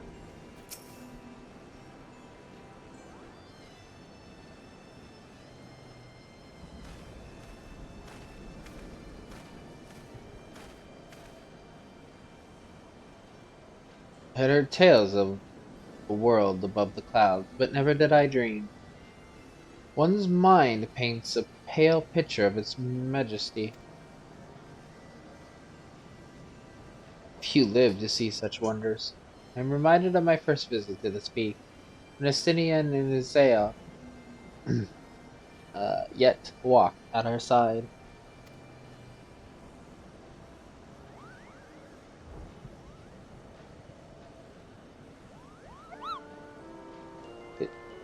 Kupopo? Is that you, Lily?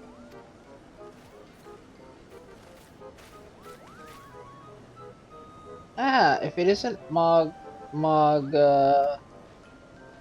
Shit, I wonder if I remember which one this is. Don't tell me you've forgotten my name, Koopa. After all we've been through together. But at least you remember me. You do remember me, don't you, Lily? How could I forget you, Moglin? Of course I do, Mogon. Apologies, friend, but all Moogles look the same to me. Isn't Moglin... Because I think this is how I always remember this. And I think Moglin... I could be wrong, but I think Moglin is the... Big dude. So I think it's Moghan. Not that I actually remember, but there is one that's correct. And Moglin, I think, is the big one. And then, of course, that has nothing to do with it, so of course I do. Moghan.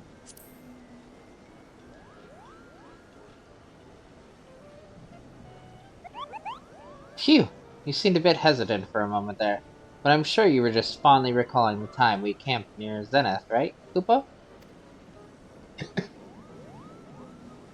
But putting our shared history to one side, what brings you and your friends to Malcolm, Koopa? We're going to see Raisvelgar. Ah, another audience with old Raisvelgar. Well, I hope you brought the horn, Koopa. With the winds as gentle as they are, a good loud toot should reach the great worm's ears easily enough. That is good to hear, Malgon. Thank you. We had best press on to Zenith, while the winds are in our favor.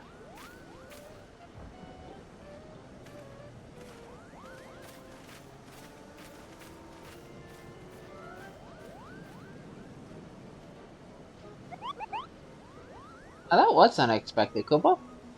Chieftain Moglin will want to hear about this. Chieftain, okay, that's what they call him. Chieftain. I was like, I'm pretty sure Moglin is the head dude. The big one.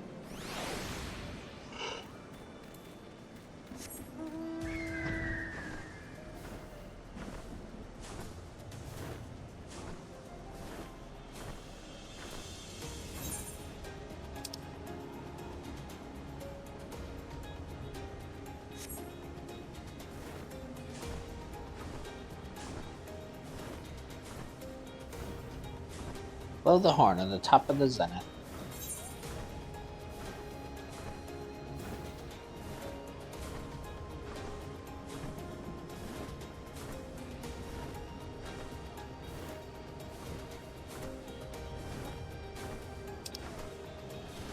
So, fun fact.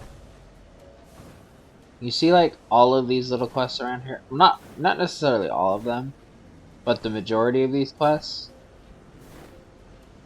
I don't know when you can start it, like what main quest you have to finish. If it's just finishing Heaven's Ward in general, like the base Heavensward or what, but if you do like the majority of these quests that don't show as blue, and then take another one from Foundation, I think it's in Ishgard's Foundation.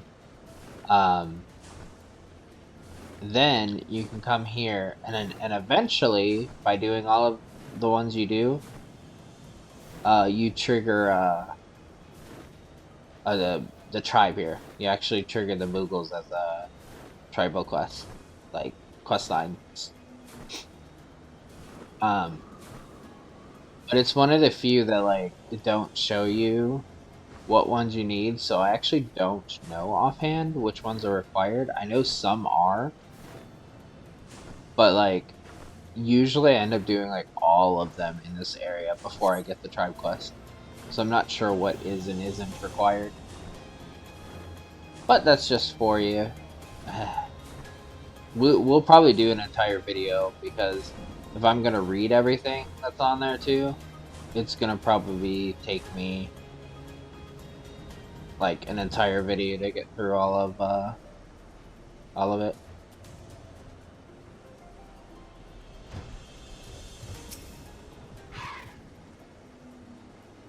Praise sound the horn, Lily. We must win Resvelgar to our cause. Fail in this, and Ishgard's fate is all but sealed.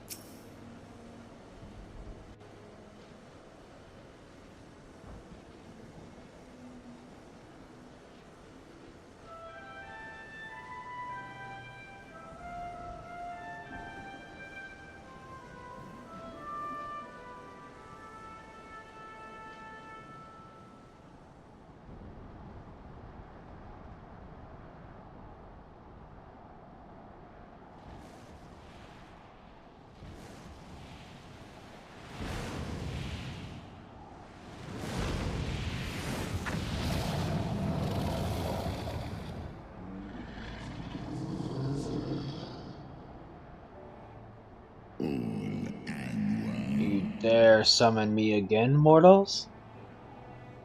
Great Hraesvelgar, 'tis not lightly that we beg this audience. Pray hearken to our words, for they concern the future of man and dragon both.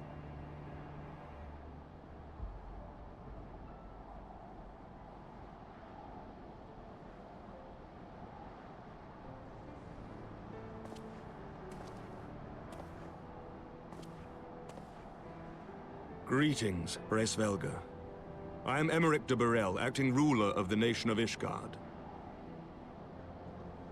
I am come before you to parley on behalf of my people.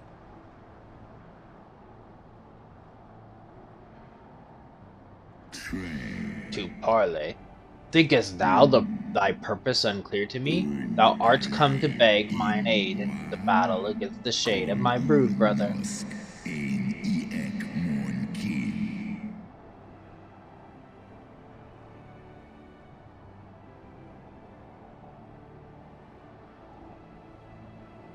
You foresaw mine intent.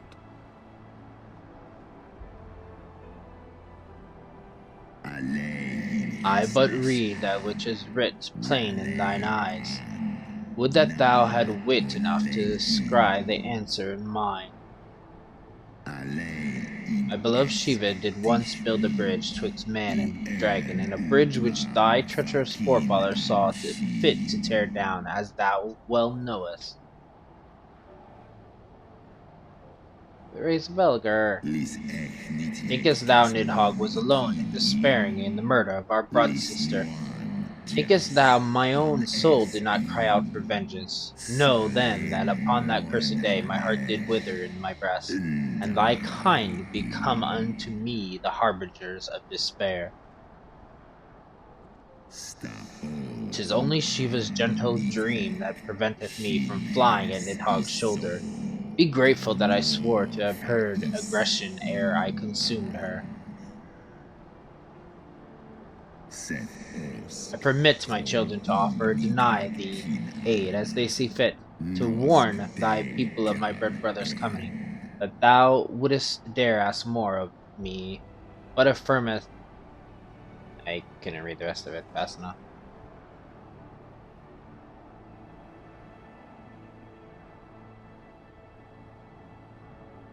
We understand that in your despair at man's betrayal, you seek only the refuge of solitude.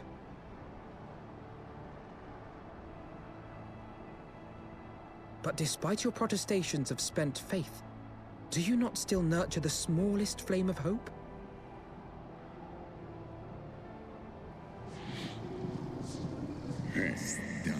Perceiveth thou such light in the dusk of mine existence?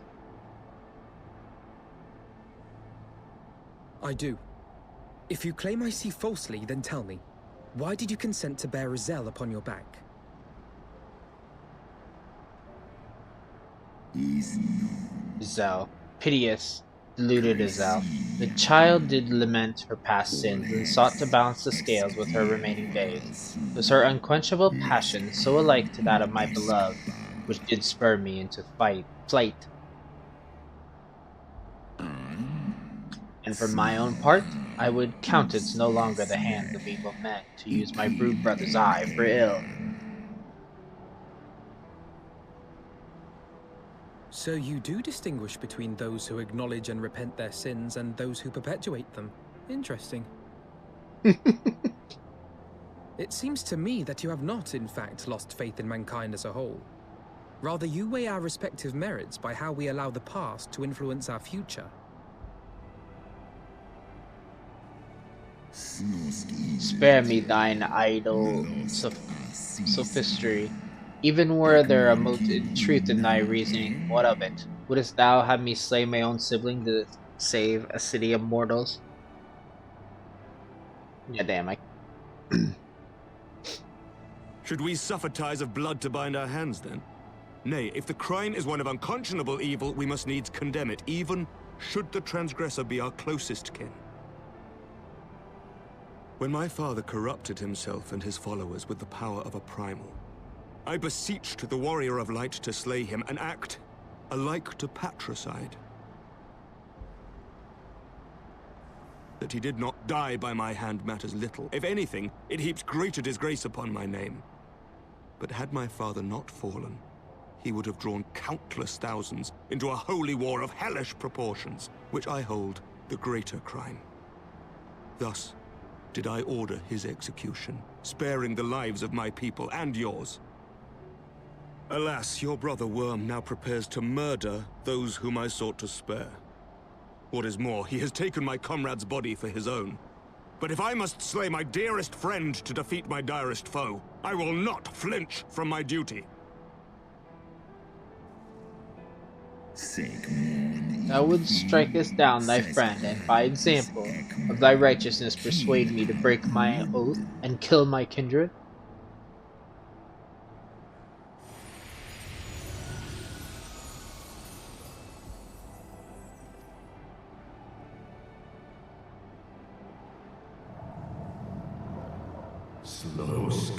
Heed me, my child. The servants of Hedilin envision a different outcome. They intend salvation not only for Ishgard, but for the doomed dragon the Slayer as well.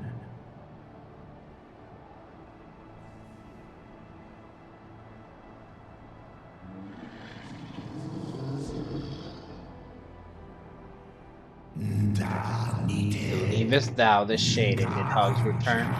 It is not merely a manifestation of his vengeance, a shadow cast by the Brood Brothers' rage. I would not command thee, but ponder well thy course lest it lead thee unto greater remorse.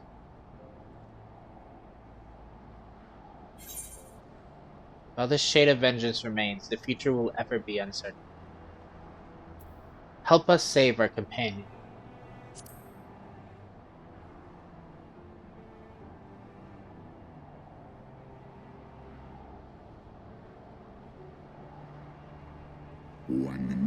Thou wishest to rescue the Dragoon from his fate along with all the rest, and you begin to see why Idale trusted her hope unto thee. The purpose is pure, but so too is my Brood Brother's wrath, and 'tis that which lendeth him his all-surpassing might. Hast thou the strength of will to stand against so terrible a shadow, I wonder? 'Twould seem I must put thee and thy companions to the proof. I shall await thee in the ruins wherein My brood sister once dwelled. Heed well the words of my children, and hasten thee to the place of thy trial.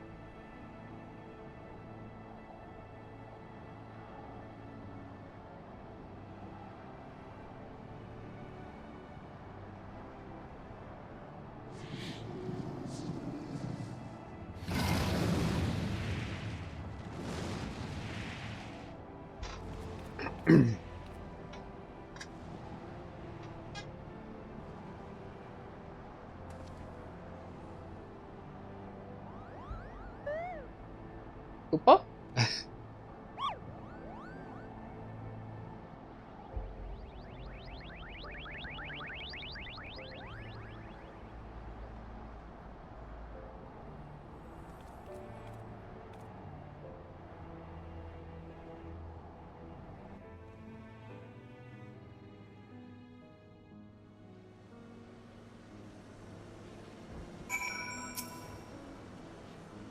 Another day, another trial. Such ordeals must seem almost mundane to you by now. Would that I could say the same.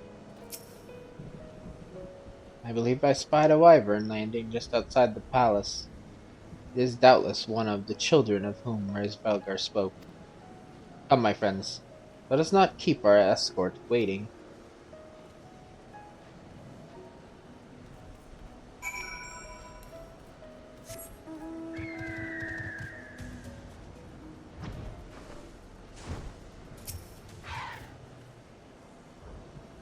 Okay, that was the same thing. For the sake of Ishgard, I shall overcome whatever trial is placed before me. I have no doubt that you will do the same, Lily. Hey, bud. My broodmates and I will bear you to the place of your trial. Make your preparations. Thorakai now accessible. We're almost at 2 hours. Probably be another 30 minutes. We'll do this dungeon, then it'll be done.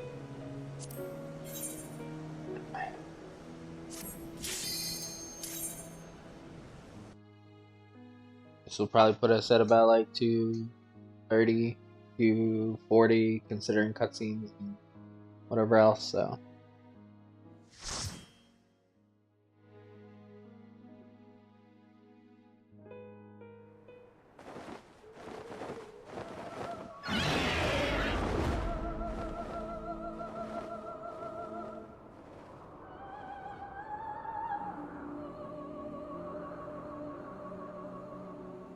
It should also then, I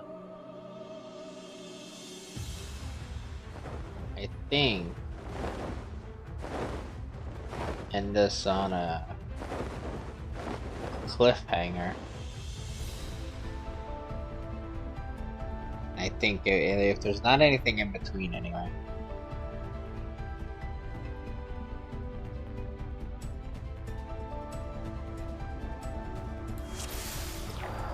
Let's go, guys.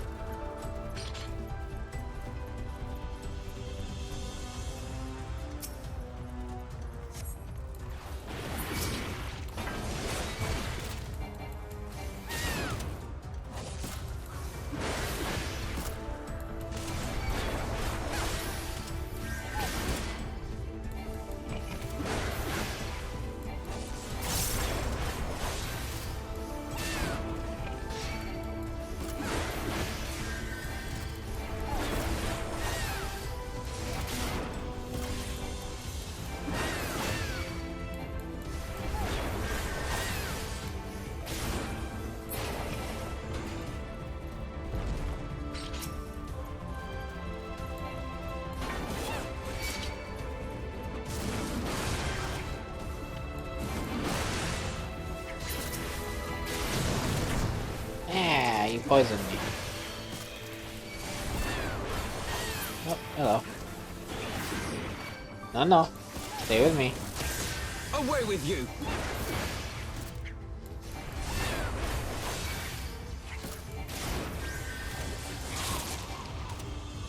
Down with you!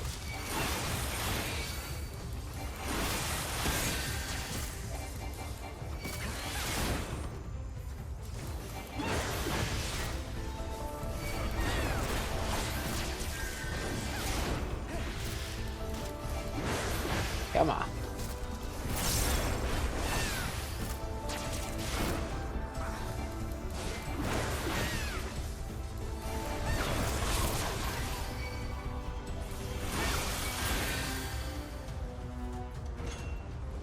So, get going. Whee!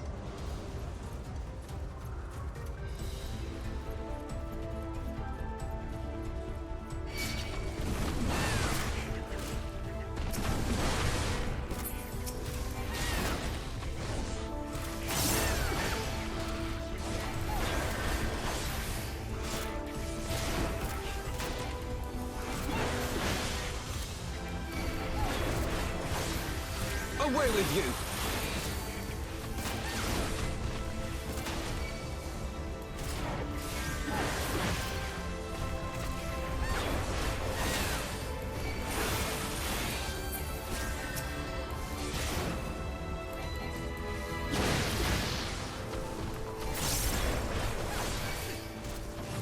Alphino is just permanently the healer. He ain't getting a break.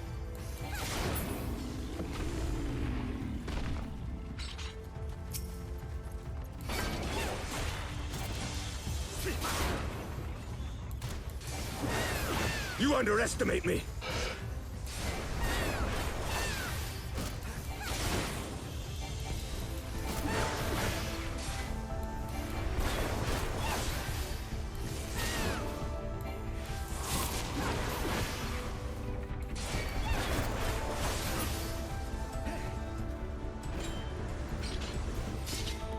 Whee!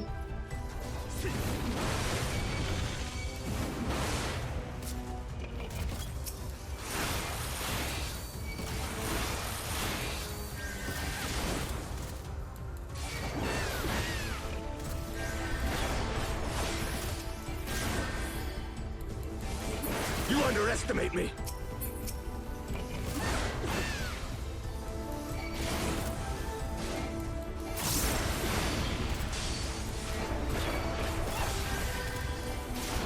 I hate when they turn just for one damn attack.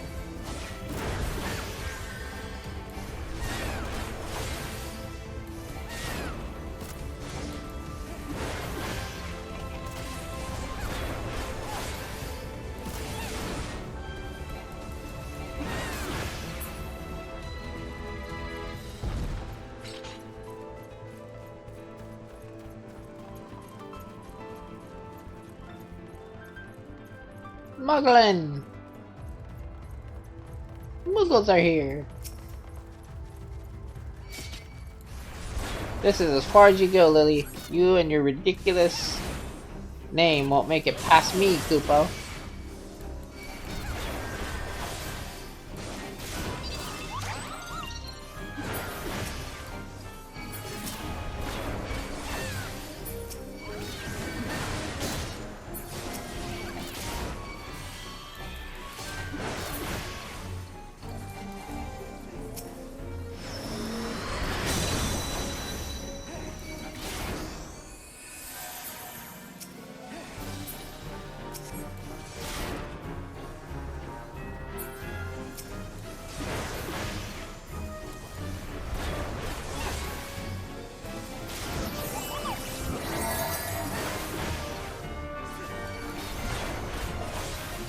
I'm not chieftain because I'm the biggest. I'm chieftain because I'm the baddest.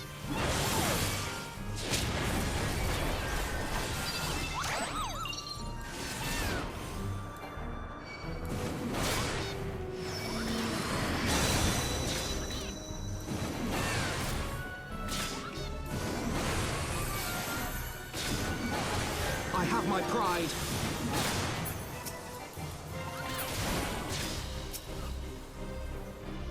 Where is it? Out. Get out.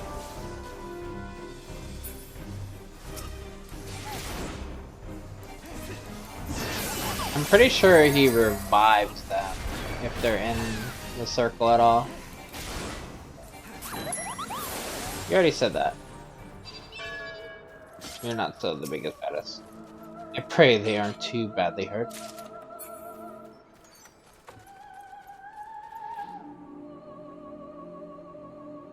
Onward!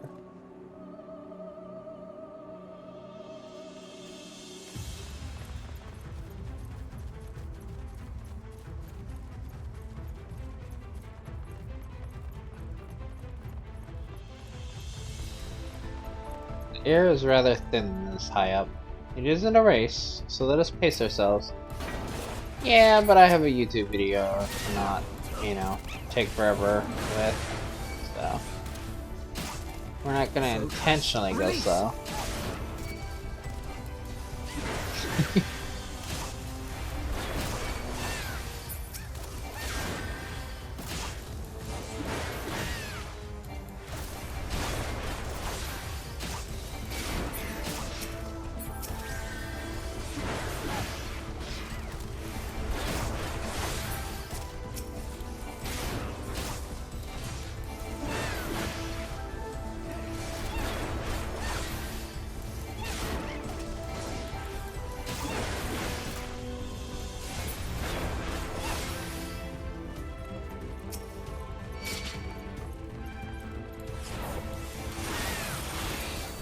Break the eggs!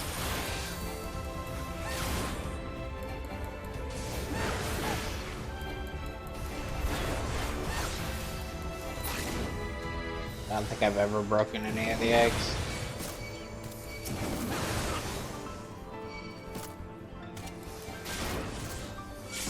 Not with the NPCs anyway. I think I did on my original. Away with you!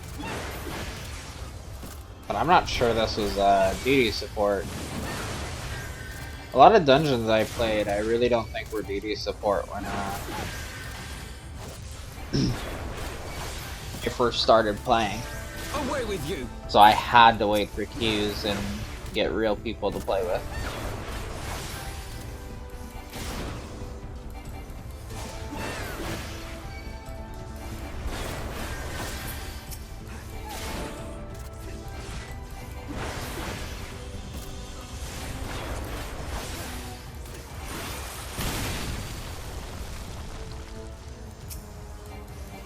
Hey, buddy.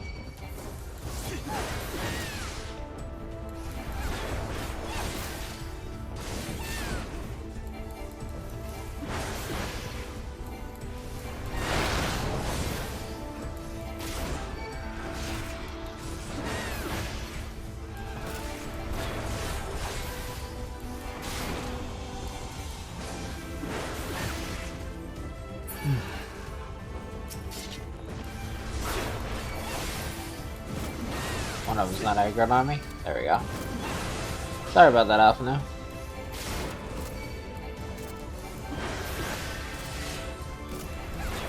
I assume it was Alphino because he had the lowest health. Though Emmerich got hit by something too.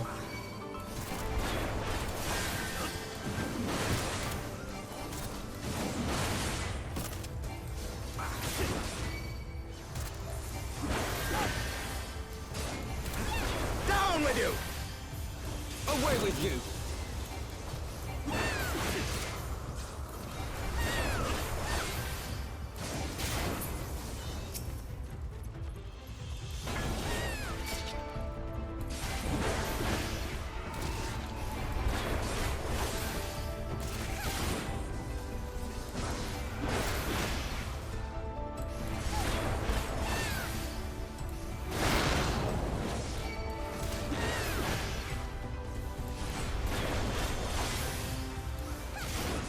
Away with you!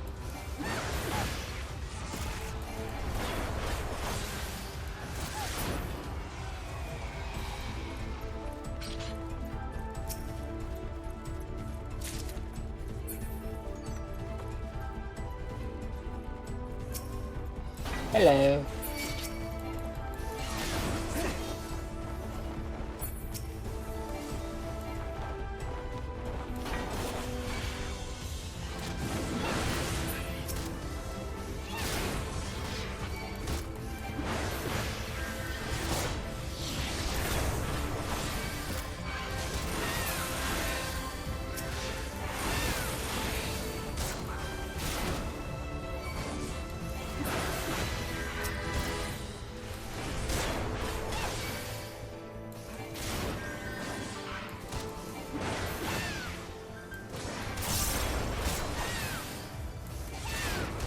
underestimate me.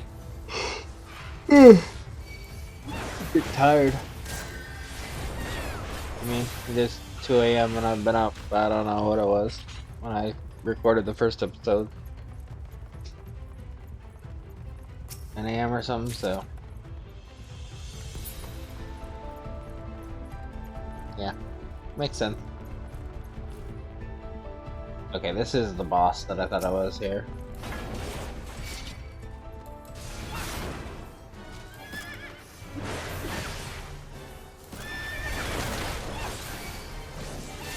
This knife does not yield!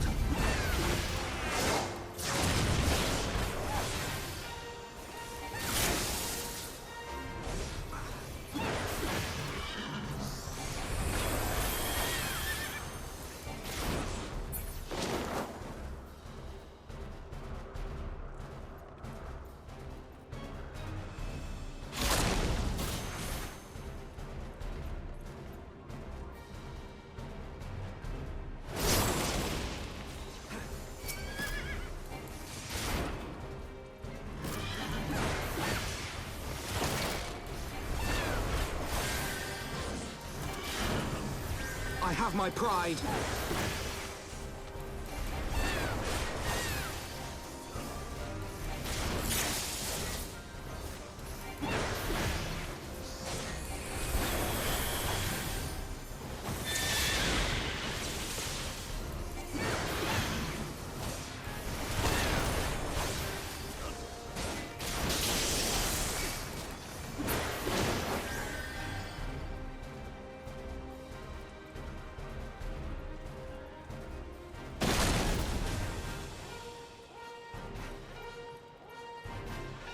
And make sure you're against the wall, not electricity, for the charge.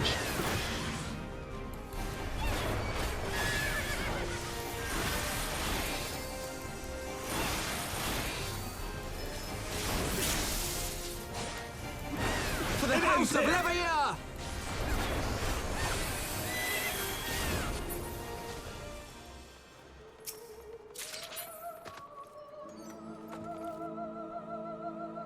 Next! Thankfully, you managed to rein it in. The creature is truly fearsome in motion. I didn't notice they were talking.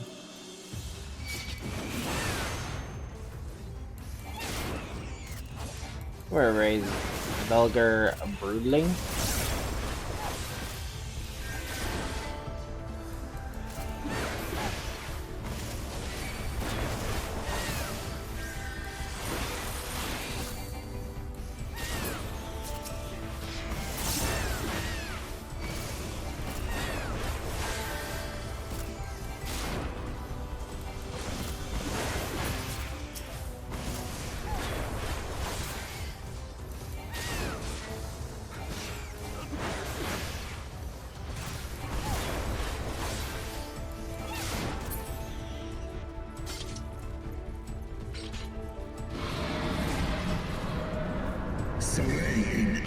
Thou hast weathered my trial thus far, but I am not convinced.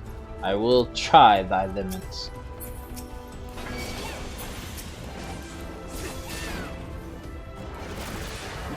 You underestimate me.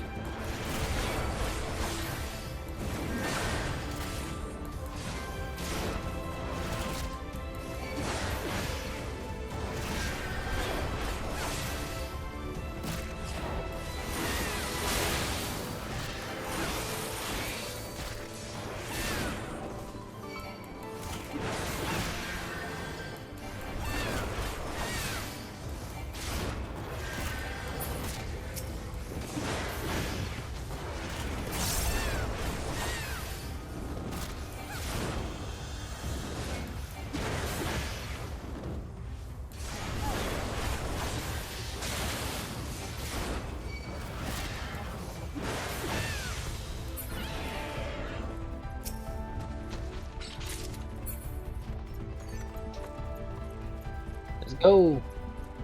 Cross the ice bridge. We will win you over, Raisvelger. Mark my words. What awaits, I wonder? Just a blizzard dragon. Not too much of anything, you know?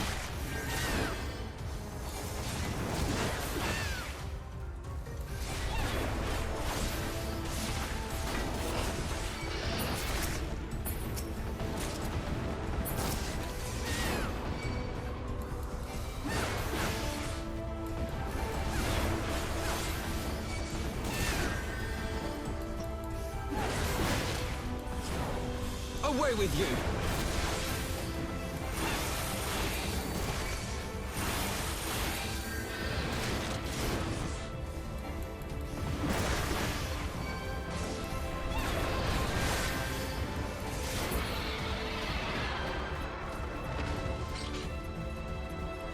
And whee! Nidhogg will spare thee no clemency, and thus neither must I.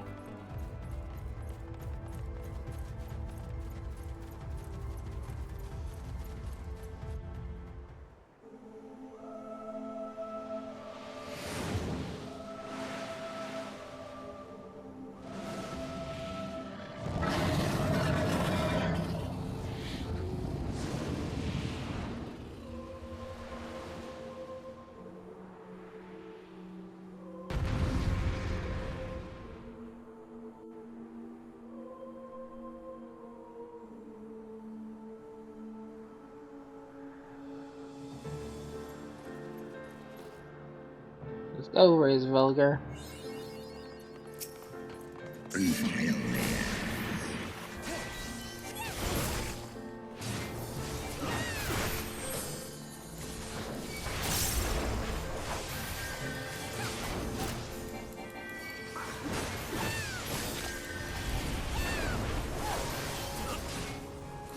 No, thank you. Release! You have to watch his wings. He's one of them that you have to watch what they're doing to know what you need to do.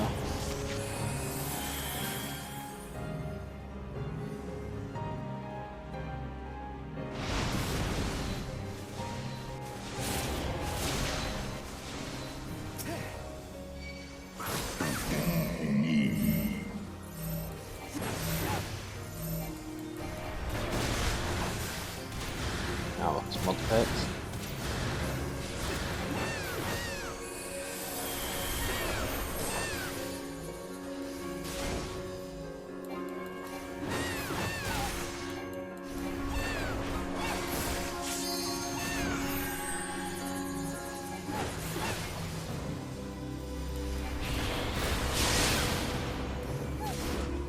For the House of Levia!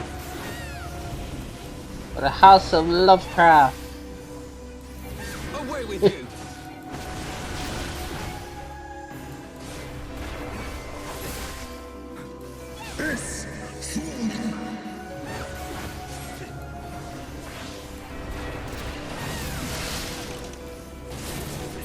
Oh, we got ice.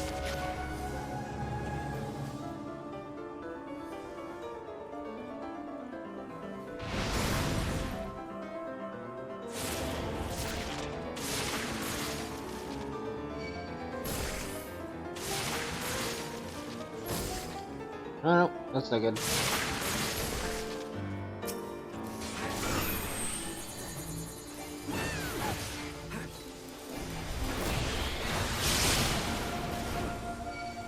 For the House of Levia!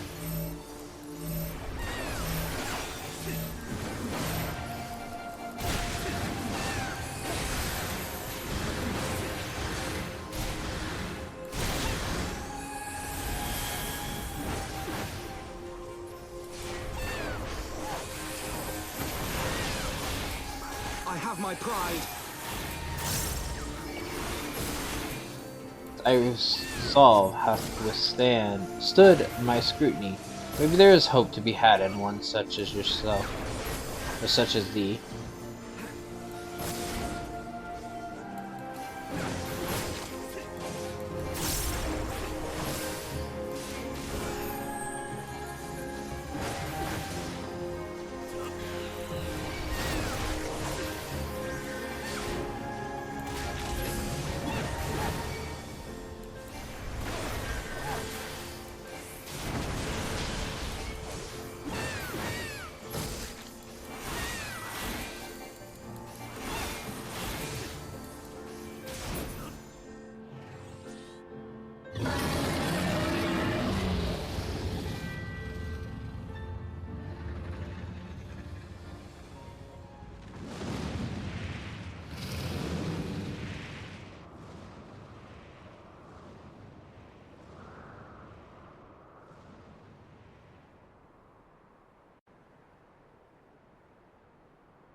Well, do we pass?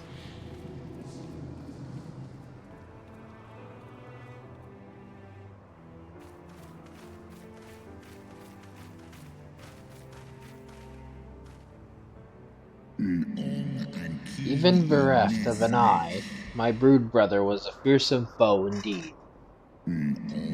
But having tasted thy strength firsthand, I do begin to see how thou didst bring him low. Hadalin choseth her servants well. Very well, I shall trust in the seed of man one last time. By thee deeds shall the flickering hope that lingereth yet within my heart be kindled anew, or extinguished forever. Thank you, Raisvelder.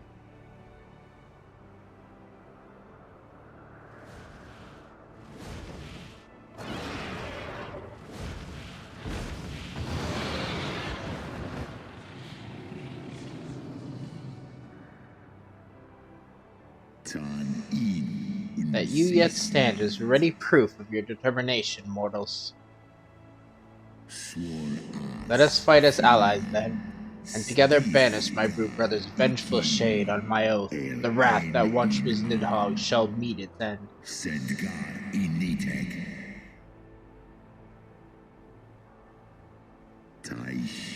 This I swear on the memory of my beloved Shiva, and on the soul of the lost Izel.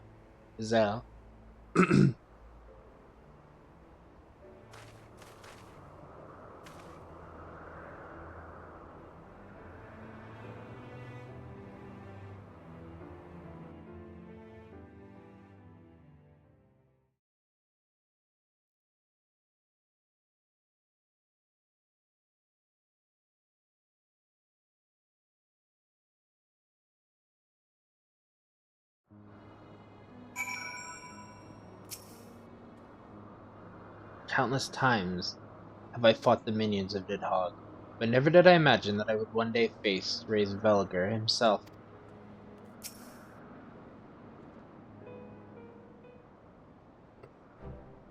Oh, my poor ribs. That was a painful reminder of a great worm's might.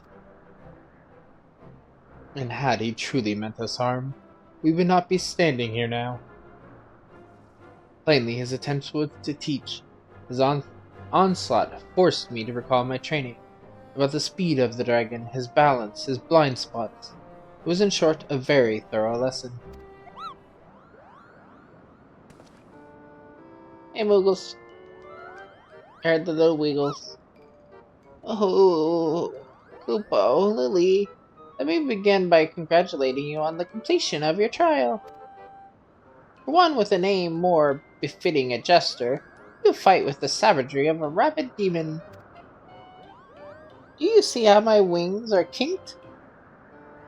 Even my palm aches after this drubbing. I fear my loyal subjects will have to bear the load of my personal chores for quite some time, Kupo. Possibly indefinitely. Aw, fuck. What? When I told you about Lily's trial, I didn't mean for the rest of us to suffer.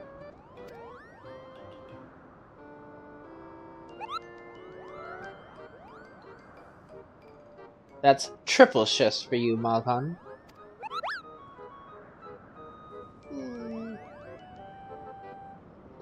Triple? But that's not fair. There's no justice, Kupo. None at all.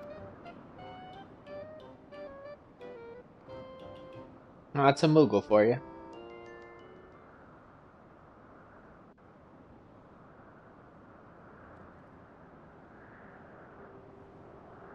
Our negotiations proved rather more strenuous than I had anticipated, but the results seem well worth the effort. The battle was indeed hard won. Thank you, my friends. I would never have earned Raisvelger's cooperation had you not seen fit to grant me yours. 'Twas your stalwart heroism that moved the heart of the Great Worm at the last. Any gratitude I can offer is but poor reward for your continued service to Ishgard.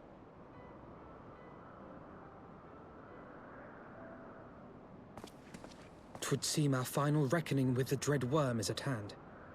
I only wish we had some inkling as to when he means to strike.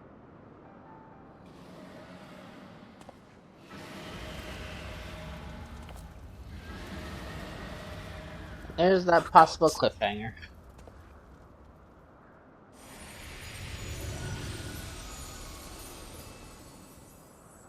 The cry heraldeth his coming.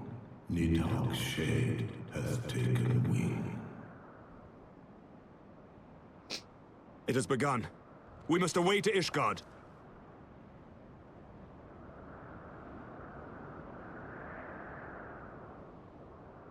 We must await the Ishgard.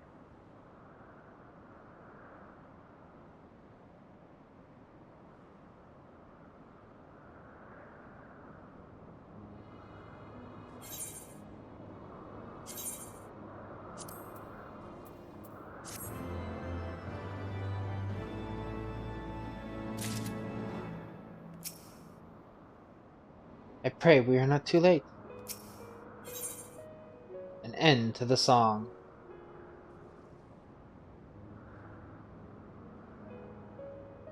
You know what? Overtime. Ishgard will not last long against Nidhogg and his horde. We must away.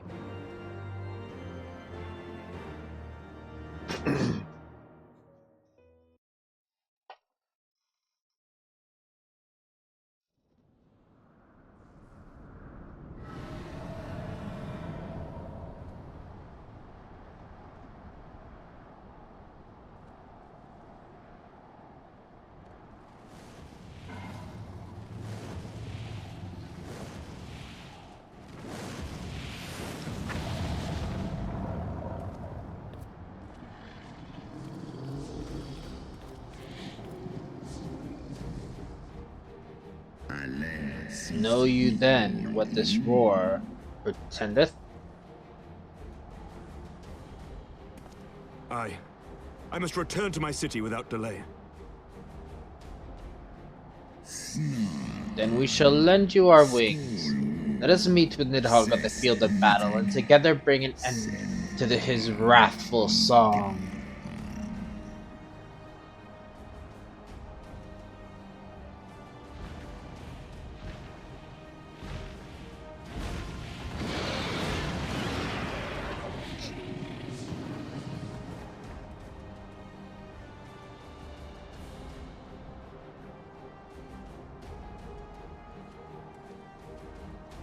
Hee hee. I get the Great Worm.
Remember your training!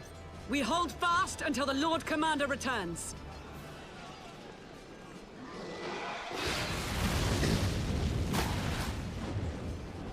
Ugh. We must hold!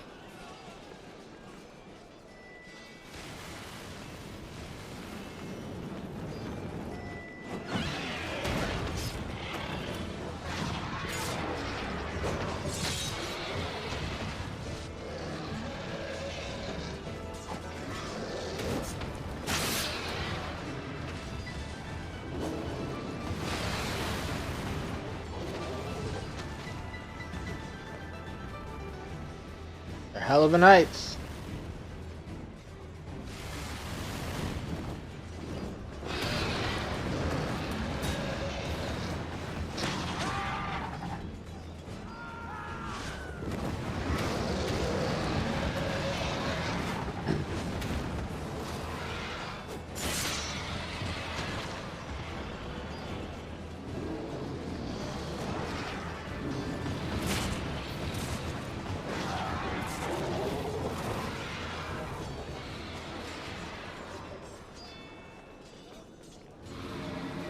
Reinforcements!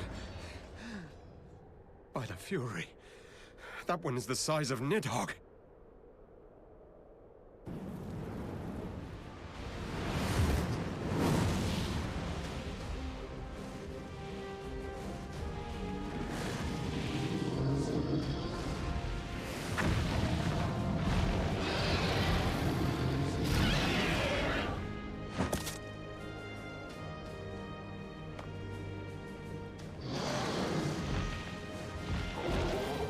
Lord Commander!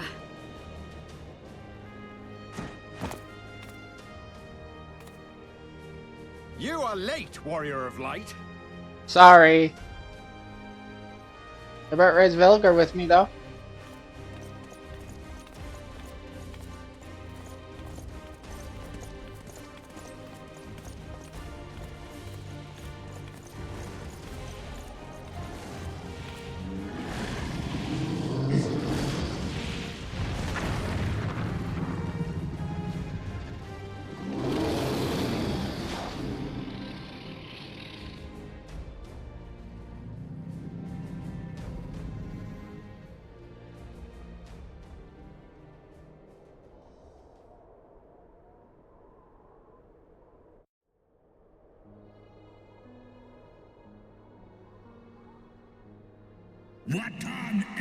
Wherefore standeth thou with these vermin, brother?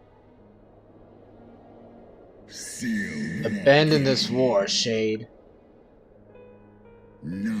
Suffering thou sowest servest no end. The traitor's prodigy have learned of their forefathers' betrayal, and seek now to make amends with our kind.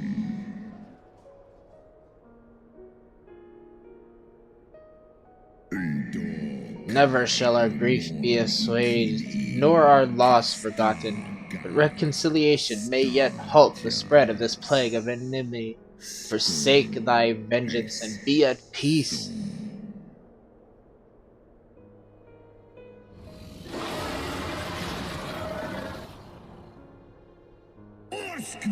What soft-headed ramblings are these? Thy dalliance with thy vile maid hath robbed thee of thy wits.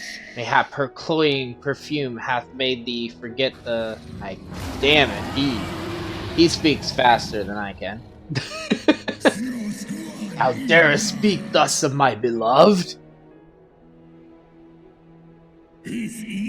Ah, so the flames of rage may yet be kindled. I feared thy heart's fire had long since gone now, but waste not my brother, thou shalt have need of it for the battle. Oh my god. You need to pay attention to what's being said in these two, because they might speak too much for me.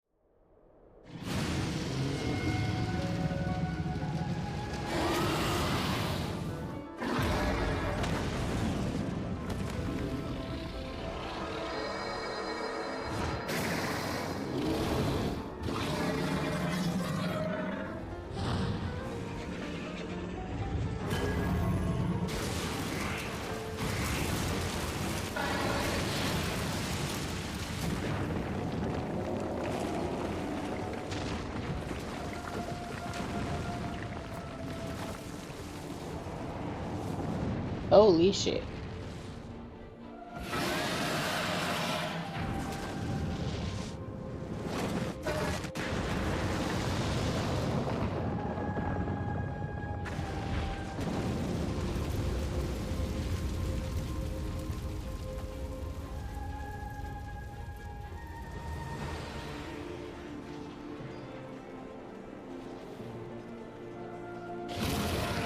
the little ones.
It's Felger.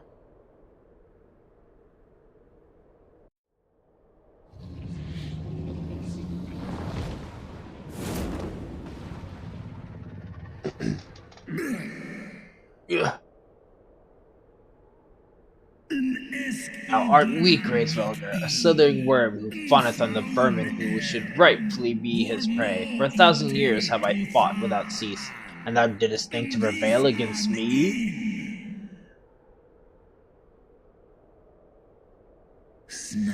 Glory not in thy victory, Shade. The battle is not yet won. My power and my hope have I entrusted to another.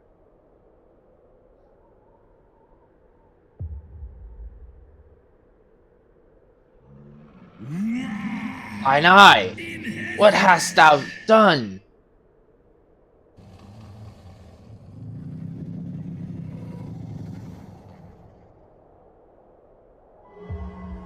I bitch.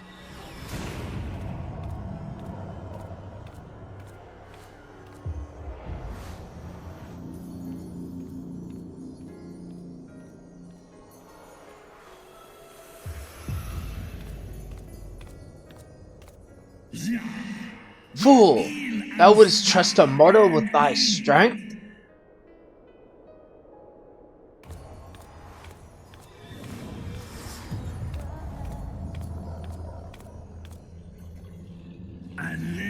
I know thee. 'Twas thou who didst intrude upon my lair and best half of me. But now I'm whole, and naught in creation shall deny me my vengeance.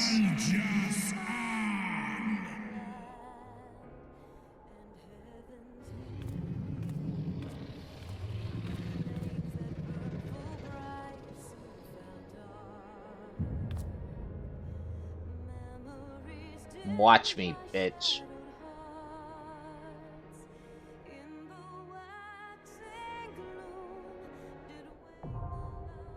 Final steps of faith. So this is a trial.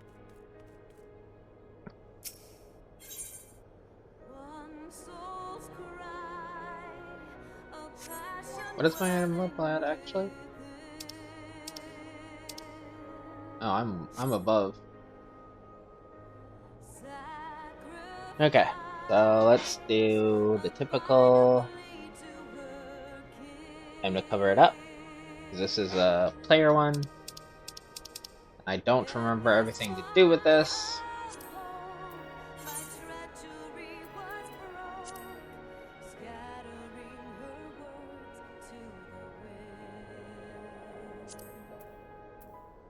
Well, 5 minutes. Hopefully it won't take too long. Hopefully we get a good group that plows right through it.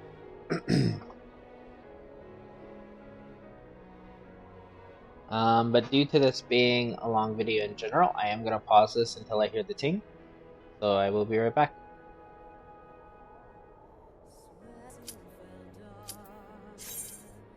Welcome back. I just pinged.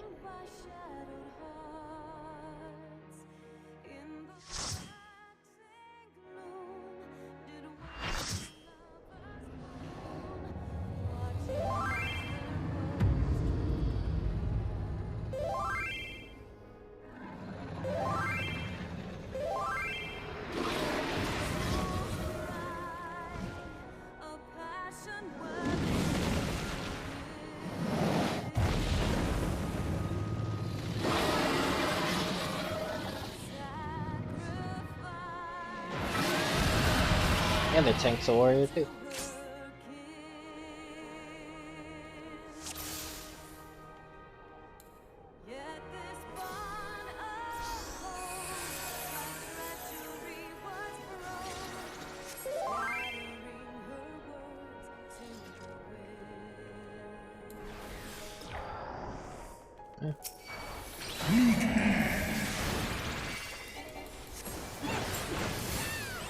Apparently I'm the tank this time.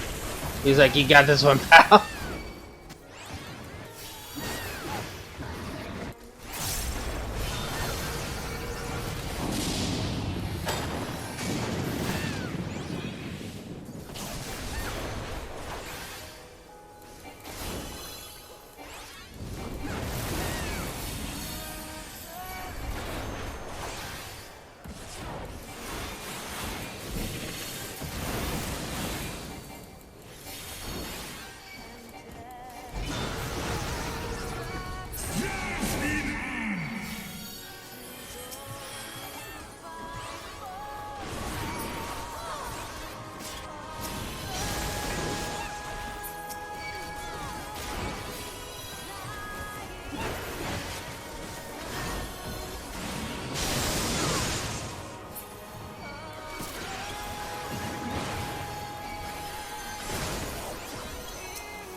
You're not, like, bang on me.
Distracted by my cat. That's what the person said.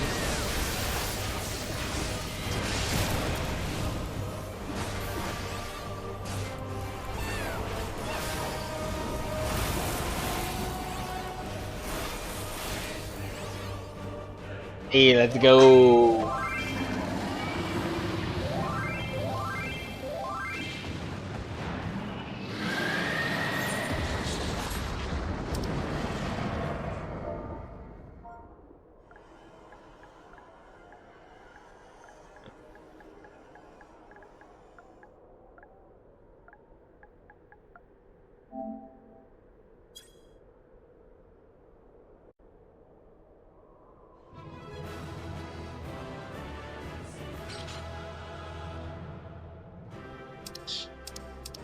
Fish.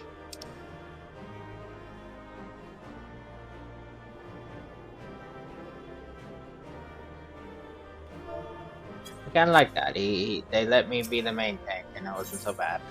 The other one's like, "You got this." I was like waiting. I was like, I don't know if I want to be the main tank or what. Yeah. Oh, I got 2 accommodations too.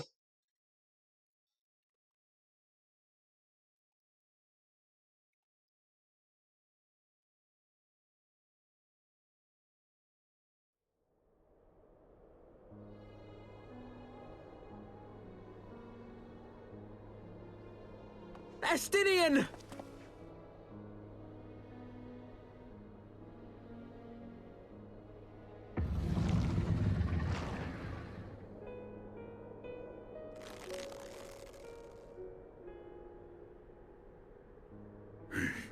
Is this to be mine end? Nidhogg's end. Nay, I will not allow it. I am of the first brood. I am vengeance incarnate. I am Nidhogg! Thou shalt die by my hand!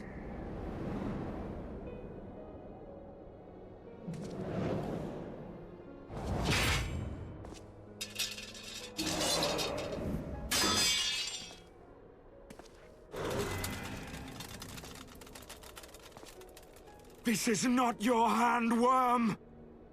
Estinian.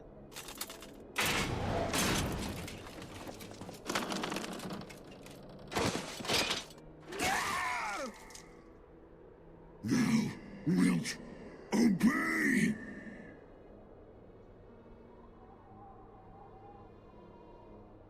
I would ask one last favor of you, Warrior of Light. Finish me, now, while I have the beast subdued! You know what we gotta do, Alpha?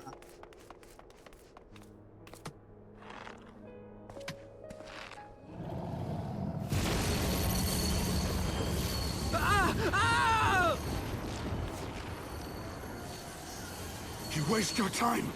Kill me! It is the only way! Ending Nidhogg will be my final duty! I refuse. No! You can't die like this! I won't let you!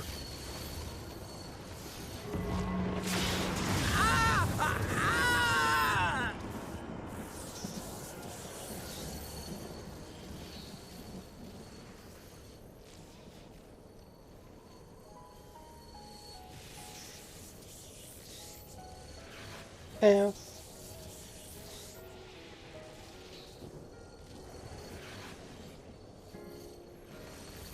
What's your fault?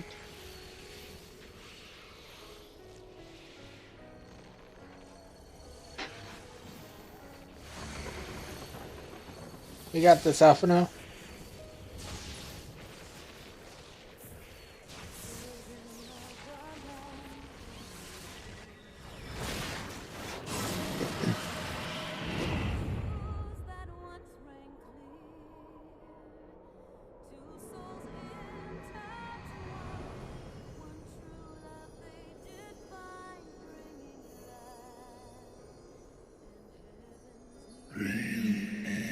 Undone by mortal will. Wither now?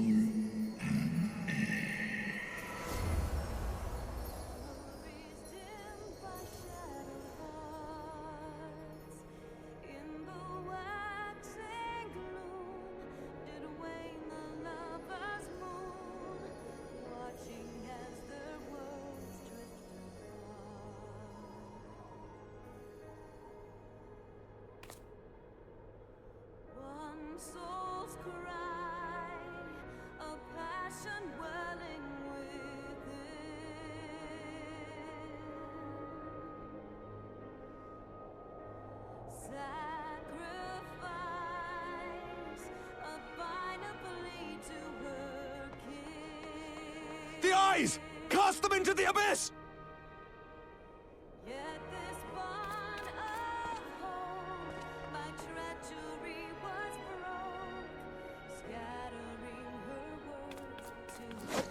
Yeet!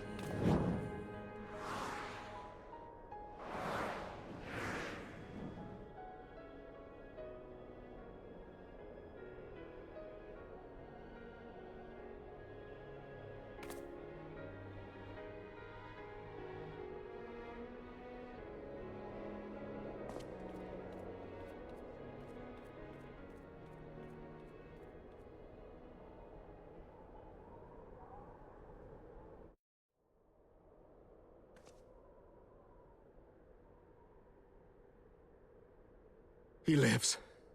Ah, Estinian, my ill-fated friend. Lucia, summon the healers. I want them ready to receive him. At once, Lord Commander.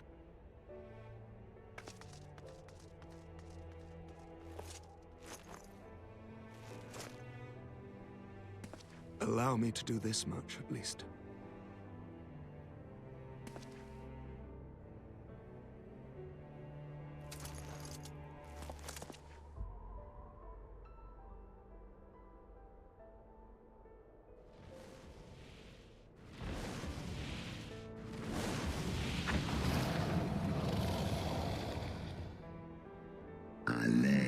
The horde have sensed the fall of their master and scattered to the winds. You have my gratitude, Hraesvelga. Your deeds this day have saved a great many lives. Then our alliance hath served its purpose. Thou didst wield the power I granted thee well. 'Twas thine own skill and not mine eye which earned thee victory.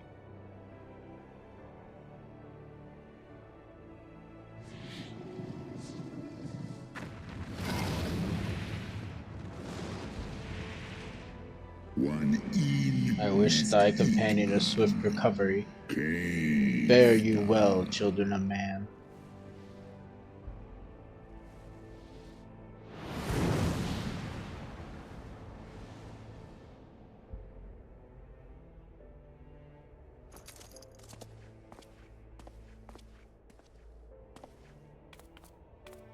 The battle is won. We can do no more for Estinian now than bear him home and wish him well, even as Hraesvelga did. The rest we must trust to the hands of the healers and the grace of the gods.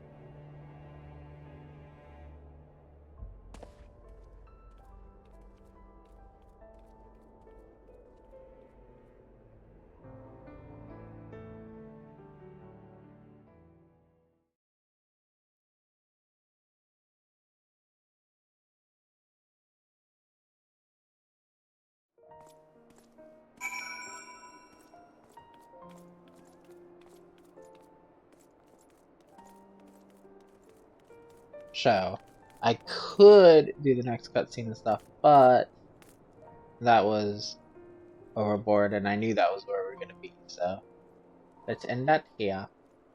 Like, comment, subscribe, and I'll see you in the next one, where we'll most likely check on Estinian.